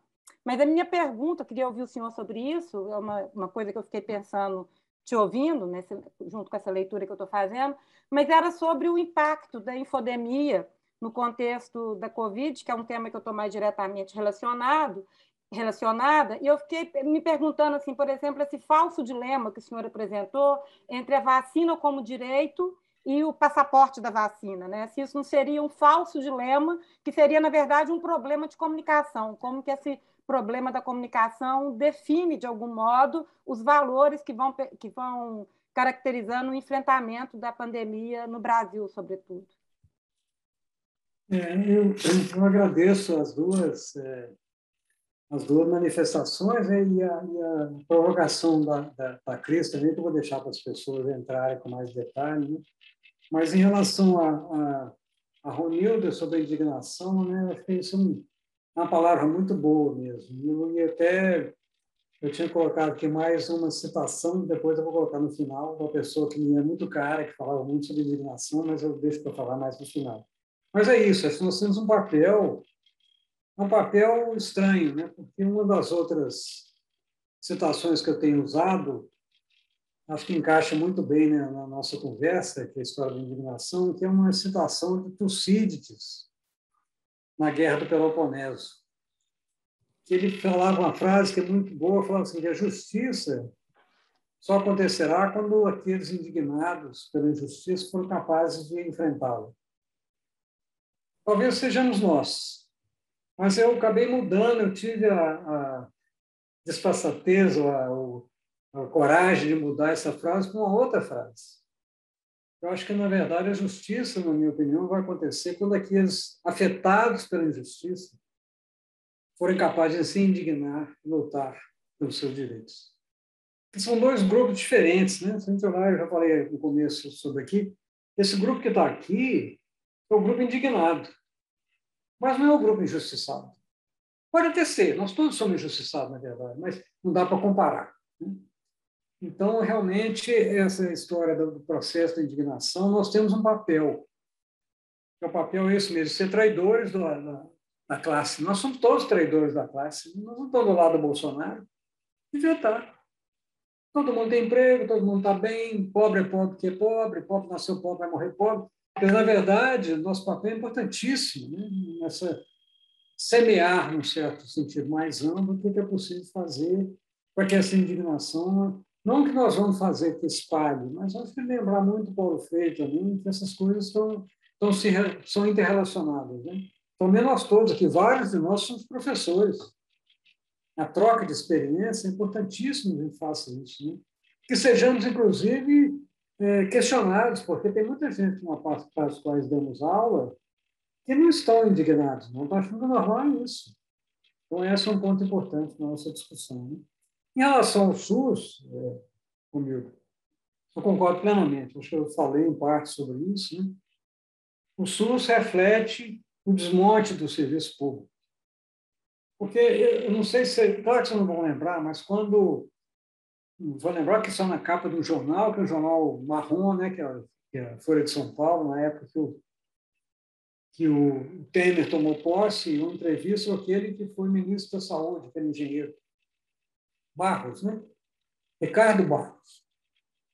A entrevista com ele, que foi chamando muita atenção, dizendo, olha, o Brasil não tem jeito de manter um serviço de saúde público para todo mundo. Nós vamos ter que fazer um serviço diferente. E a ideia do capitalismo. Né? E tanto é a ideia do capitalismo muito interessante em relação ao SUS, que você vê, não tem nenhuma luta, pelo menos por enquanto, para tirar do SUS aquilo que custa muito caro. Medicamento para AIDS, para hepatite, oncologia, hemodiálise, SAMU, pronto-socorros, os melhores do Brasil estão ligados ao serviço de saúde. Ninguém quer. Eles querem o filé. Né? Pensão básica, estão começando a pensar que vai ser bom que os planos de saúde assumam, porque é barato, é fácil.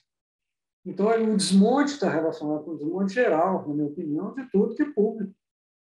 um governo que quer vender a alma. Né? A alma já venderam, nunca tiveram. Né? Vão vender tudo que puder vender de maneira fácil, barata, que depois não tem resgatado num país como esse. Então, e aí o SUS tem mostrado, felizmente, mostrou uma resistência importante, né? Porque foi ele que tem mantido essa barbárie não virar caos.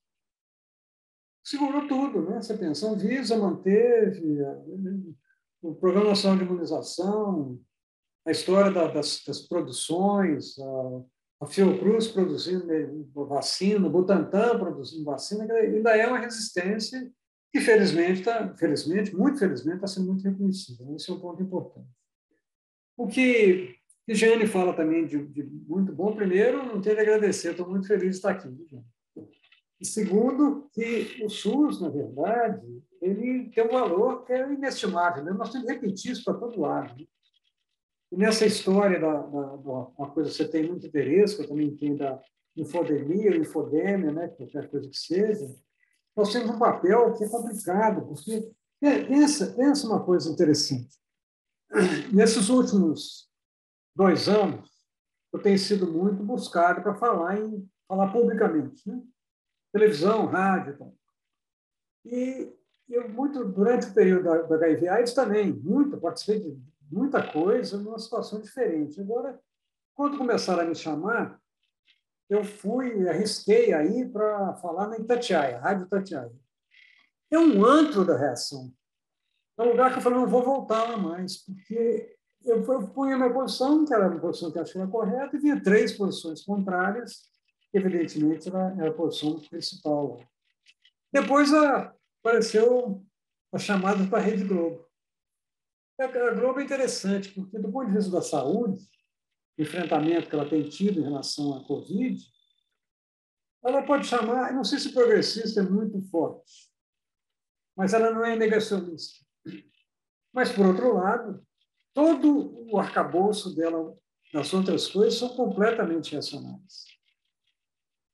Da saúde, em relação à privatização, do papel que o país tem, o papel que o governo tem, e claro que agora é piorado ainda mais, Jane, com a história dessas outras redes de televisão, principalmente, que agora o pessoal, vamos dizer, as pessoas mais afetadas, já não é mais a Rede Globo, que é o ponto focal deles, né? Agora é SBT e Record, que é muito pior, onde é toda essa mentirada, essa infodemia, graça, em ponto importante. De vez em quando o pessoal da Record me ligava e falava assim, eu vou falar mal do governo, vocês vão colocar no ar? Ah, não, doutor, vocês não deixam, não. Quer dizer, esse é o nível, né, do processo. E aí, você comentou de Eliane Broch, é muito interessante, porque ela está morando lá na Amazônia. Né? Interessantíssimo, né? Melhorou muito, eu já gostava muito dela, achei muito interessante isso. E esse impacto, na discussão também que você falou, que eu participei muito intensamente na história do passaporte de vacina.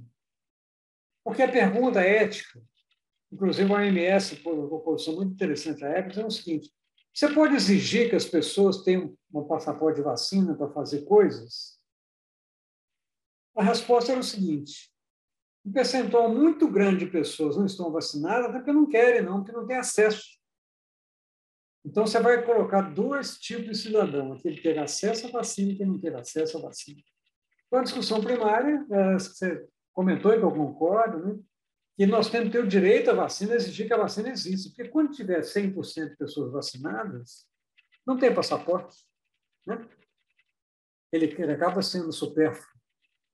Mas, nesse momento, é claro que os países têm exigido, como já exigiram para a febre amarela, que as pessoas, para viajar, têm que levar o certificado que foram vacinados.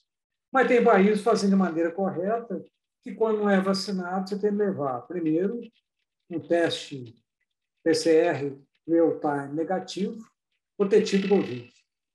Então, realmente, eu concordo, eu tenho falado muito nisso, nós temos que lutar, primeiro, para que a informação seja correta, mais intensamente correta, ser contrabalançada, né? Porque a pressão negativa da mentira é muito maior que a nossa positiva da verdade.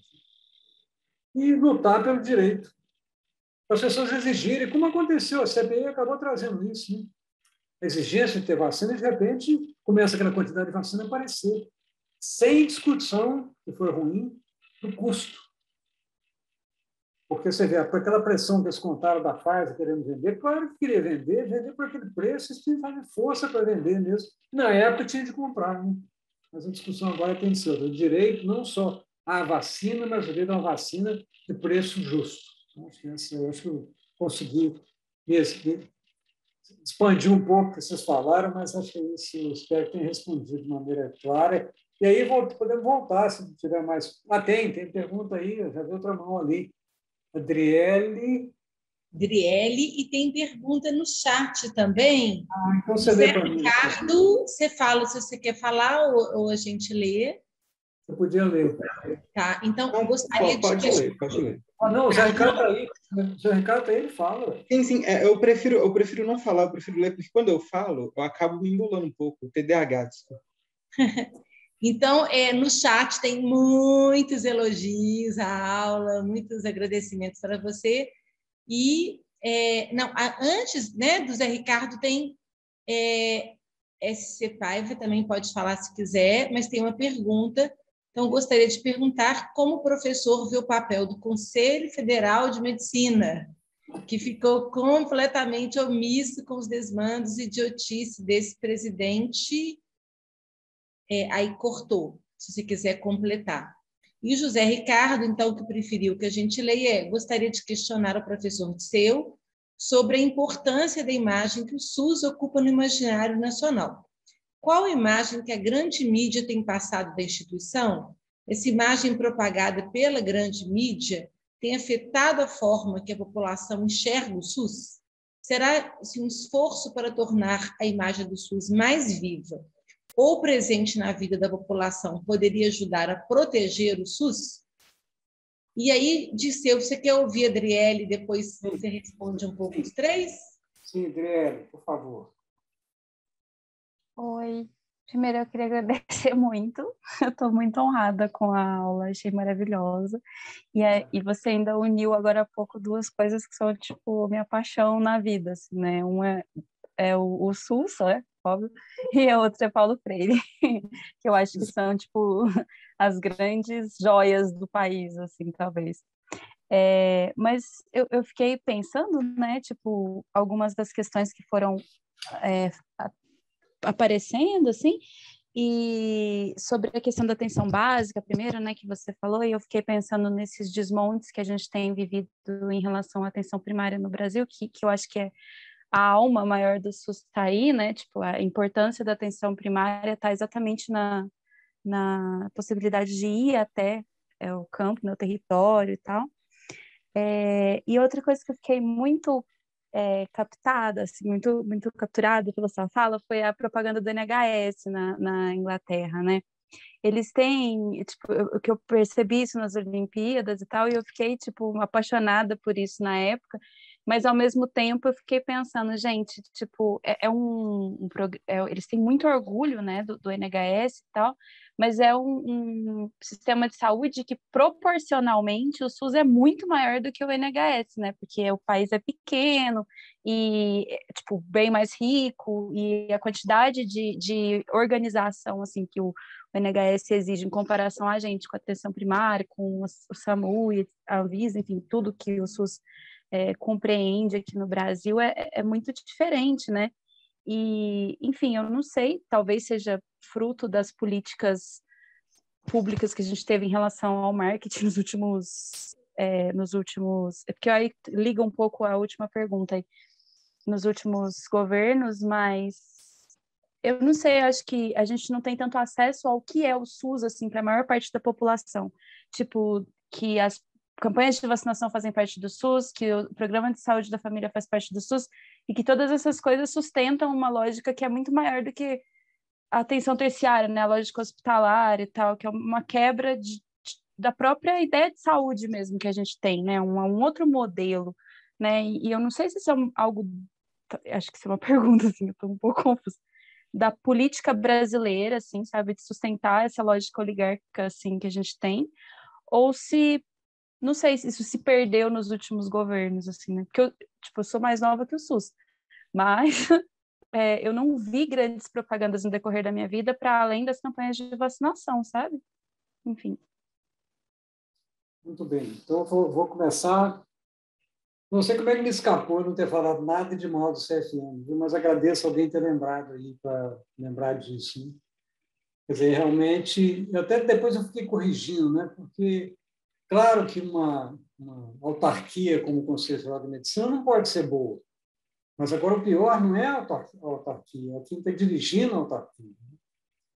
Esse presidente atual, esse maior idiota completo, né? Já foi, que é bolsonarista, ele fez tudo que ele fez em relação àquela parecer 04/2012, se não me falha a memória, não, 04/2020, que falava sobre a autonomia do médico, era uma peça horrorosa que, nossa, aí estou falando nossa, que é a Sociedade Brasileira de Bioética, junto com as outras 3 entidades, nós participamos junto do Conselho Nacional de Saúde, Rede Unida, Abrasco e SEBS, fizemos uma nota imediatamente após ter saído aquilo, questionando para ver se tirava aquilo do lugar, questionando o Ministério da Saúde.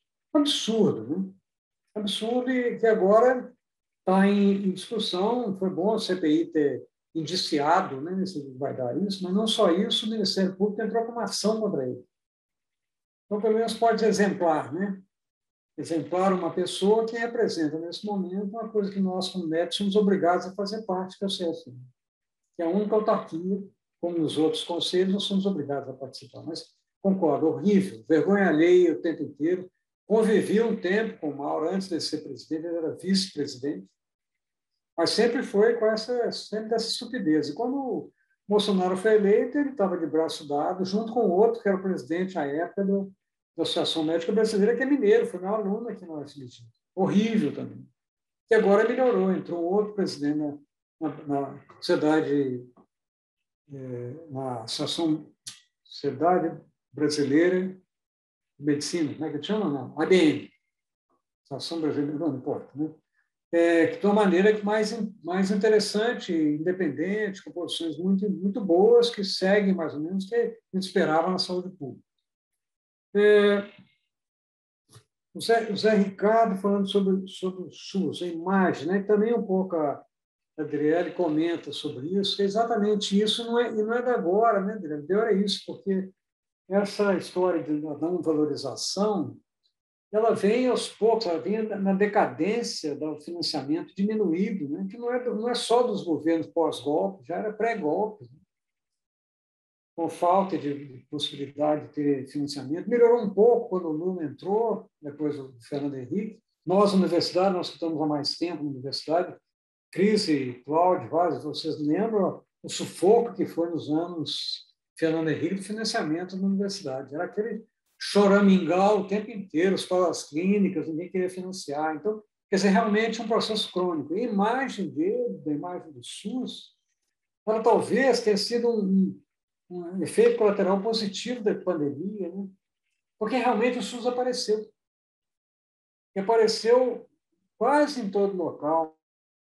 Quando se fala do programa, são organizações, apesar do governo federal, quando fala sobre distribuição de vacina, apesar do governo federal, da produção de vacina, e mesmo as coisas mais do dia a dia, né? Até o SAMU, que eu nem acho uma grande maravilha, porque ela apenas tirou a morte da rua e levou para dentro do hospital, mas, de todo modo, fez uma diferença tremenda, né, nesse sentido.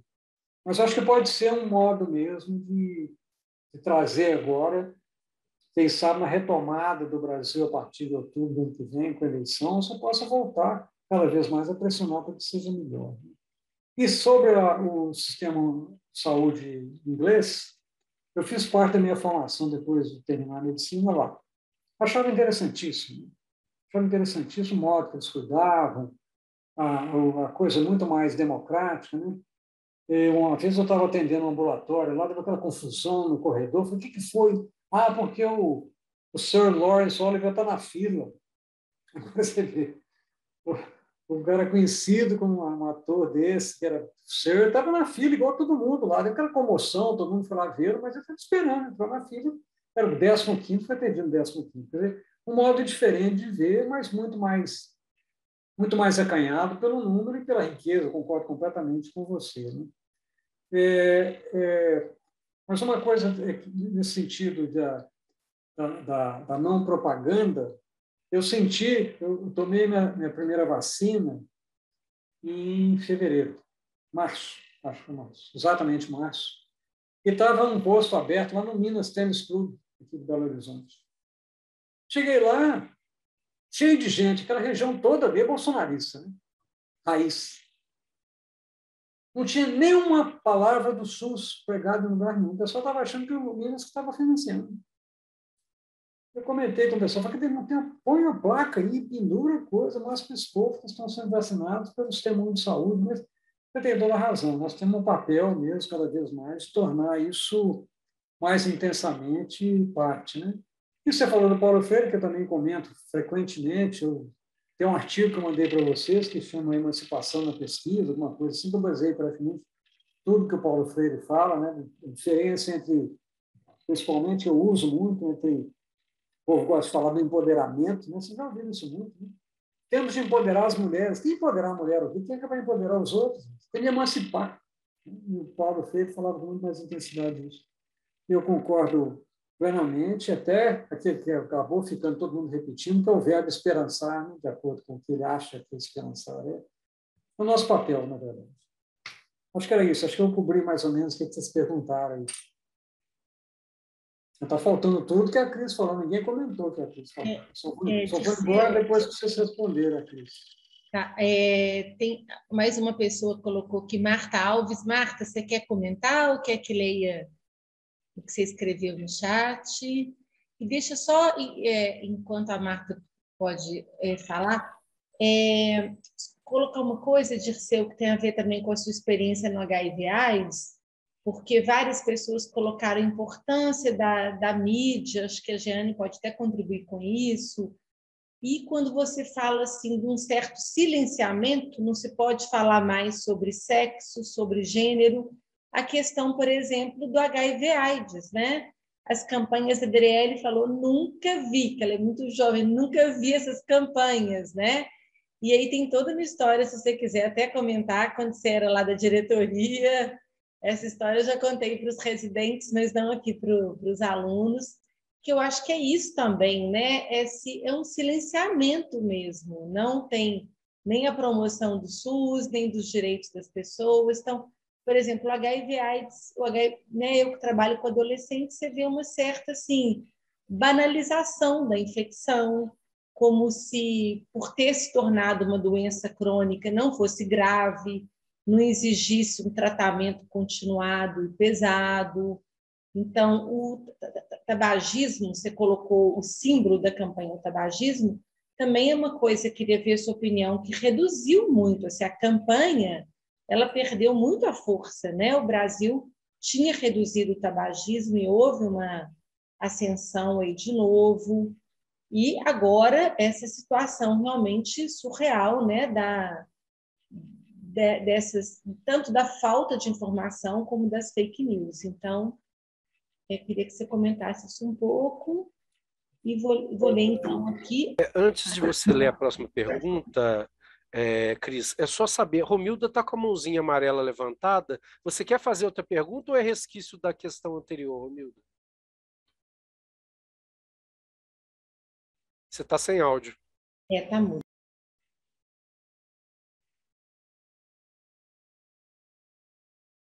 Desculpa, eu não tirei a mãozinha. Foi aqui. Então, tranquilo, é só para saber. Obrigado. Era só para a gente não deixar você de fora. Tem a pergunta da Marta agora, antes de eu responder, Cristiane? Não posso ler, que é da Marta, né? Achei muito interessante essa aula, e quando o professor Dirceu comenta sobre nossa posição nesse contexto, se afetados, indignados ou coniventes, me lembrou de uma entrevista com a filósofa Débora Danovic. Ela faz uma comparação com o Holocausto. Também contempla outras questões abordadas nessa aula, negacionismo, fake news, etc. E a Marta deixa o link aqui.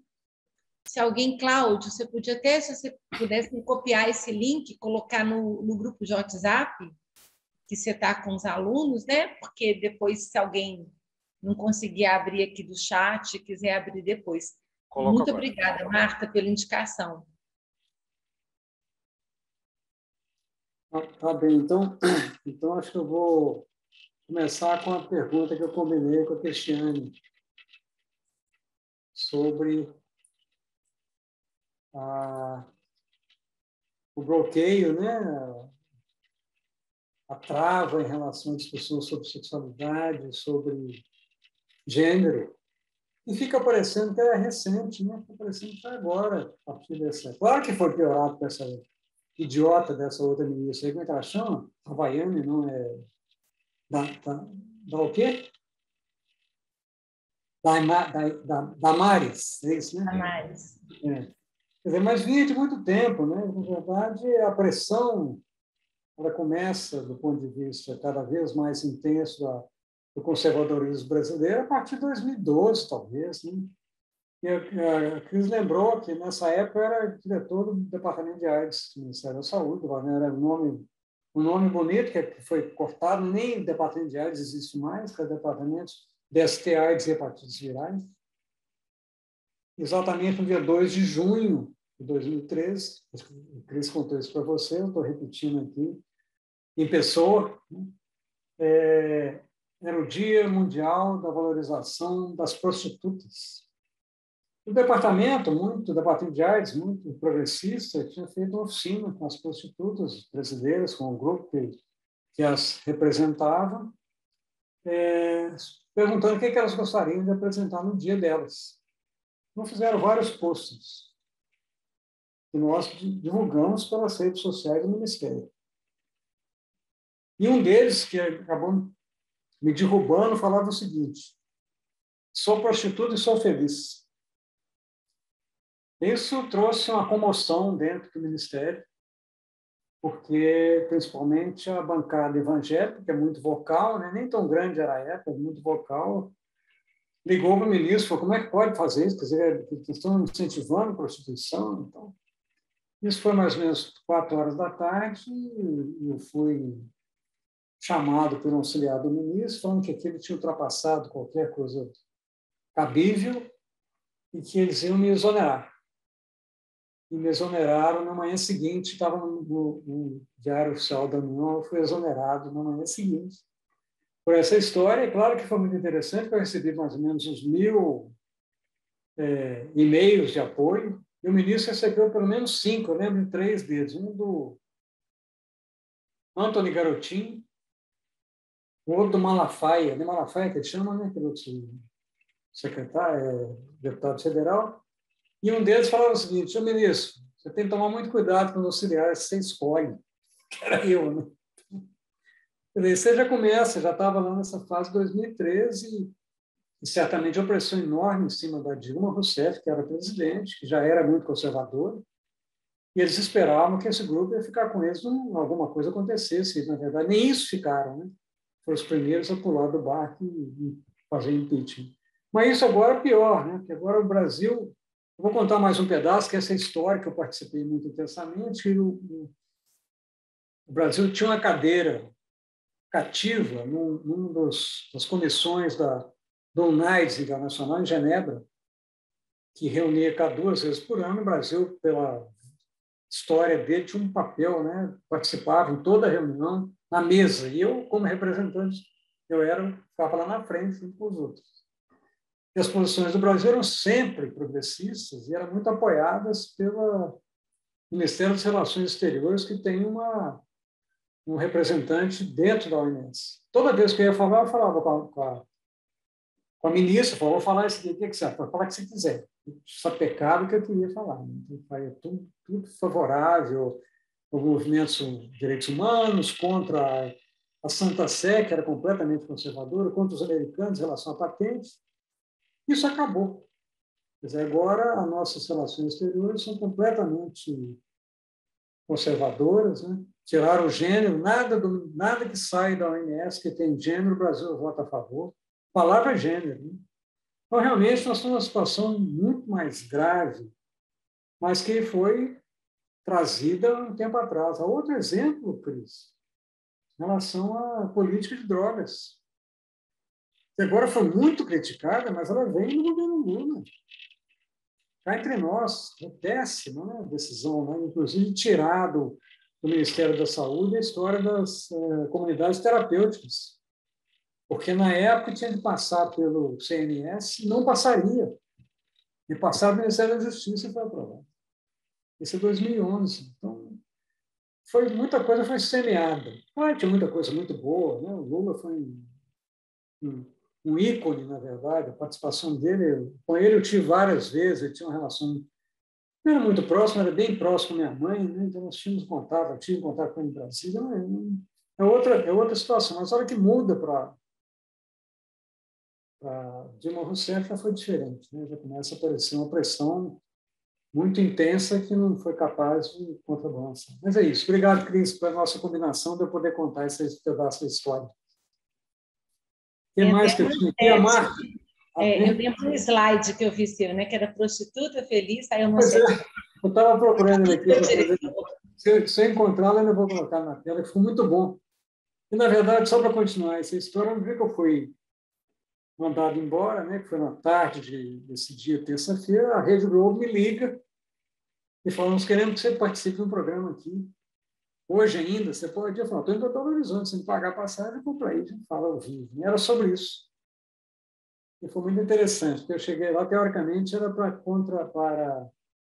ter uma discussão com alguém que discordasse da minha posição. E eu cheguei lá e falei: quem é? Não consegui mais achar ninguém, não. Eu falei: então como é que vai ser? Não encontramos uma moça que é do Mackenzie, ou é da PUC, não sei, a PUC São Paulo. Ela foi lá e criticou até a roupa da moça que fez a prostituta feliz, que era cor-de-rosa. Foi a única coisa que ela conseguiu falar. Mas é isso, a história é interessante. Eu publiquei isso, está publicado. Depois, se vocês quiserem ver, eu posso passar. Mas se eu achar aqui, eu vou mostrar a foto que é essa moça, que eu conheço bem, essa prostituta, que parece estar de cor-de-rosa, dizendo isso. Mas voltando aqui, eu tenho mais uma pergunta aqui da Marta, né? Essa história do Holocausto, eu não peguei muito bem. Em parte é essa comparação com o que aconteceu agora, né? Com muita discussão, né? Quando fala em Holocausto, você acaba trazendo na cabeça um fato tão marcante que muita gente acha que qualquer comparação não deve ser feita. Mas, na verdade, o que fizeram aqui, a matança que aconteceu, ela pode não se chama Holocausto, foi uma morte igual aconteceu na guerra, Segunda Guerra Mundial. Não foi só com judeu, né? Foi com homossexuais, com ciganos, com todos os deserdados que foram mortos nesse processo. Mas acho que certamente isso que aconteceu conosco aqui vai ficar, infelizmente, que a história é ruim, porque a história vai contar que morreu. Nós tínhamos um jeito de evitar essas mortes. Mas acho que é importante que isso fique muito claro, né, para o mundo. Né? E acho que essa presença ontem do Lula lá na comunidade europeia falando, foi muito interessante, né? Muito interessante. Era aquilo que eu sentia quando ia para fora do Brasil, quando eu falava que era do Brasil, estava representando os programas de AIDS, as pessoas me receberam muito bem. Hoje eu vou na cena internacional, eu vou com vergonha, quase sempre envergonhado. Vergonha alheia, não é minha. Mas é isso. Está de volta aí com o Cris. Gente, mais alguma pergunta, mais algum comentário? E eu acho, talvez, mais elogios aqui, né? A Adriele falando que ela estuda essa questão do desmonte das políticas públicas, aula muito importante para nós servidores do SUS e políticas públicas. E talvez, Dirceu, para finalizar, se não tiver nenhuma outra pergunta, se você puder falar um pouco sobre essa sua forma de trabalhar, que eu acho que tem essa marca da transdisciplinaridade, né? Sempre assim, tanto no enfrentamento do HIV/AIDS, né? Suas ações na pandemia, agora aí a PrEP, né? No âmbito do HIV/AIDS, sempre você trabalhando assim de uma forma que é um pouco assim contracorrente, né? Pelo menos essa corrente CRM, etc., de um modelo muito centrado no médico para um modelo muito, para uma prática, né? Mais que modelo, uma prática compartilhada com outros saberes, outras disciplinas, e os saberes, isso que você colocou, das pessoas atingidas, né? Eu lembro lá no seu discurso de professor emérito, você contando isso, assim, essa escuta atenta dos pacientes, das pessoas que estavam ali infectadas, e sempre essa prática de resistência.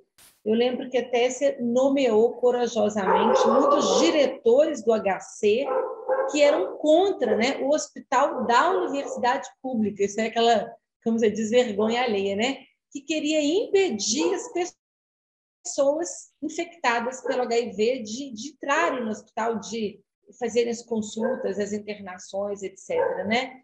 Então, eu acho que essa sua prática também, que é realmente transdisciplinar, é a medicina, é a sociologia, é a arte, é a pedagogia. Então, queria que você falasse um pouco disso para a gente, que eu acho que tem muito a ver com, né, com a nossa proposta.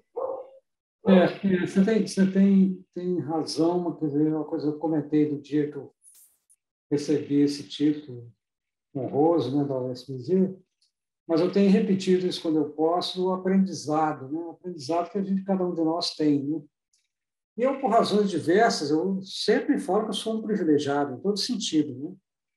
Primeiro, ter nascido branco, um país racista como esse. Segundo, ser médico. Terceiro, ser homem. Olha, tudo isso aí é privilégio, né? Um privilégio que não devia ter acontecido dessa maneira. Mas o mais privilégio maior que eu tive, acho que foi em relação, talvez, à época, né? Quando eu estava na medicina, quando a ditadura estava na fase mais aguda dela, né? Na minha turma de colegas, 5 foram banidos do país. Banido, só para lembrar, a Adriele, que nasceu depois do SUS, o banido à época eram aqueles que tomavam seu passaporte e eles foram trocados por embaixadores. Alguns voltaram, né? Jorge Narras, meu colega de turma, voltou, ex-mulher dele voltou também. A Dora, minha colega de turma, acabou indo para a Alemanha para terminar a medicina e não aguentou tanto sofrimento, acabou se matando lá em Berlim, se suicidou.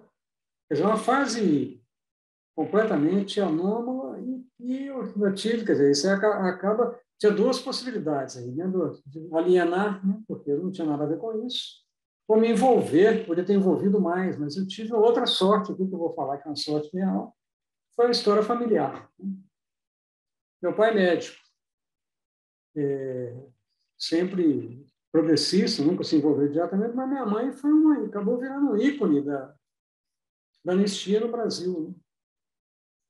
Helena Greco, nessa época aí de 1978, mais ou menos, essa história é cândida, né? Porque eu estava com minha irmã, nós somos 3 irmãos, eu e Marília estávamos sentados lá na medicina cercada pela polícia,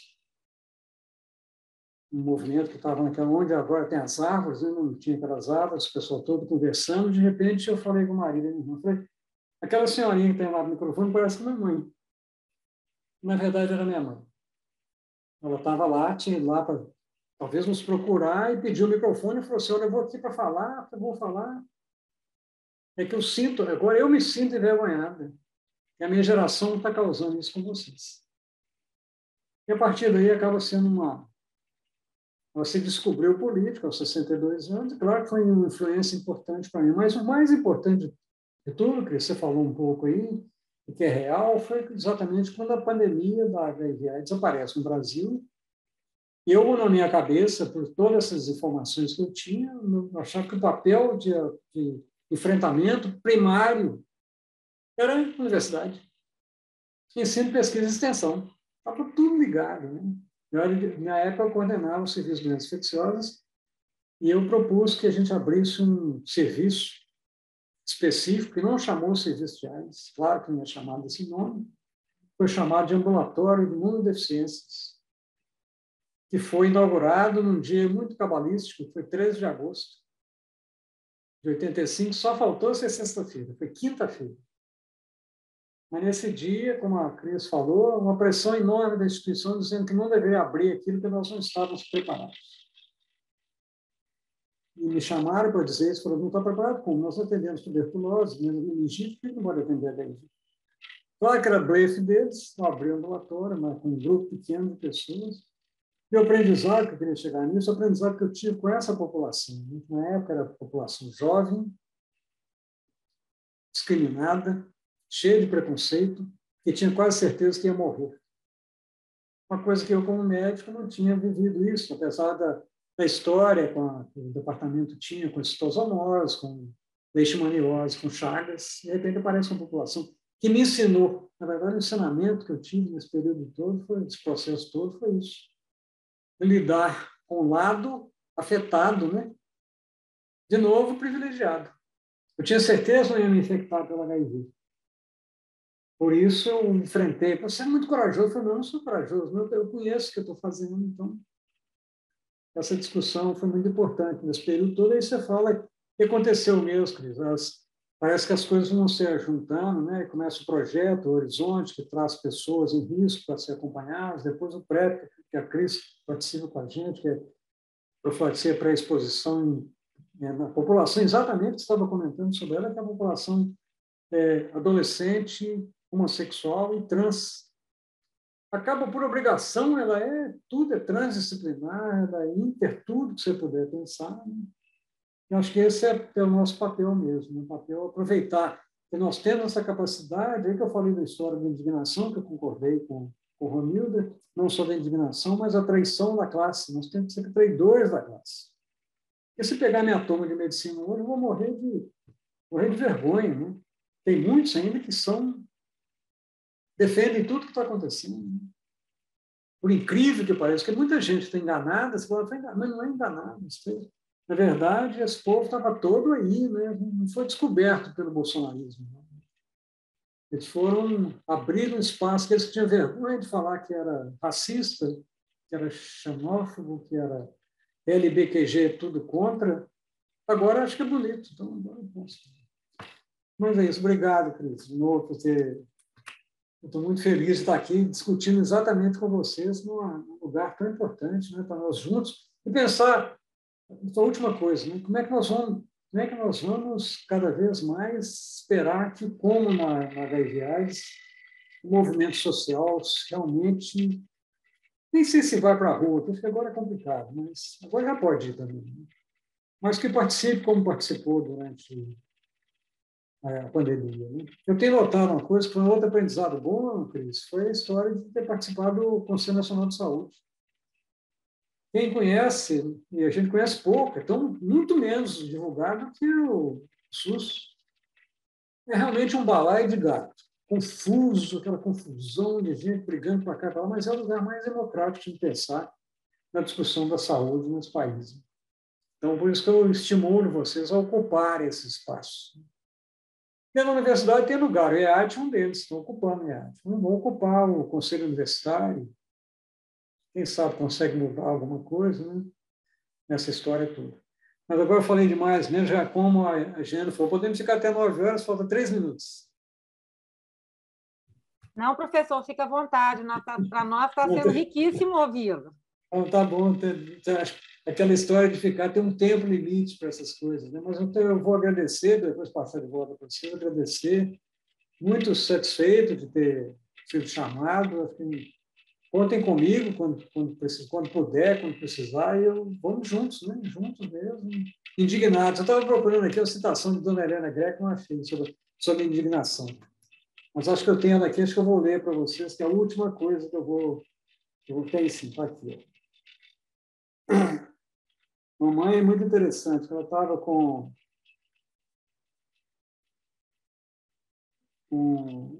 82 anos, alguém perguntou a ela como é que ela estava indo lutando, por que ela estava lutando até essa época. Então, vamos ver se eu encontro aqui o que ela falou.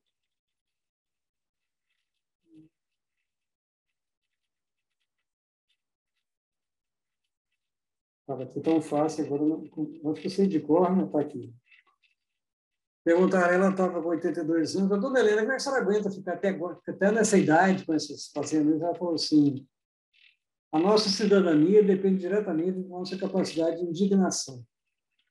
Essa, por sua vez, só se concretiza a partir do exercício permanente da perplexidade. A única coisa que não podemos perder nunca é a nossa capacidade de indignar. É isso que impulsiona as mudanças. Vamos juntos, né? Nossa, maravilhoso. Fechar com a Helena Greco, fechar com chave de ouro. Só faltou, igual lá no professor Emérito, Bela Tchau, para a gente terminar, né, a música.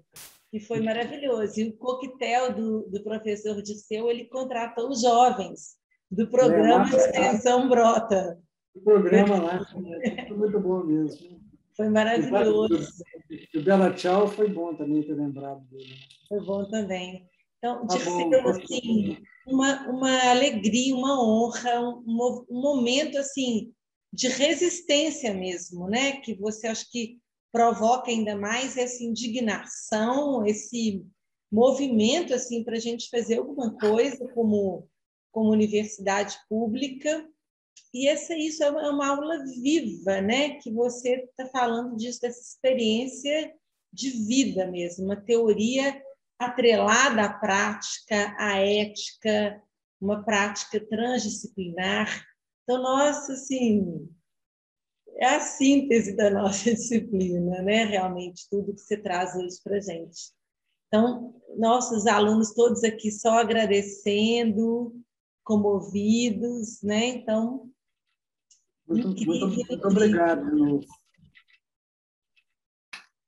A gente que te agradece poder sempre contar com você, Dirceu. Então, assim, muito obrigada. Se alguém quiser fazer uma última colocação, e aí nós vamos encerrando.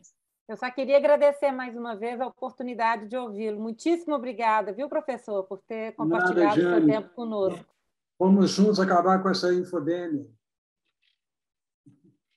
Um abraço, boa noite. Tchau. Boa noite. Então, um abraço, gente. Boa noite. Obrigado. Até terça que vem. Dirceu, muitíssimo obrigado. Um abraço, gente. Tchau. Boa noite, gente. Boa noite.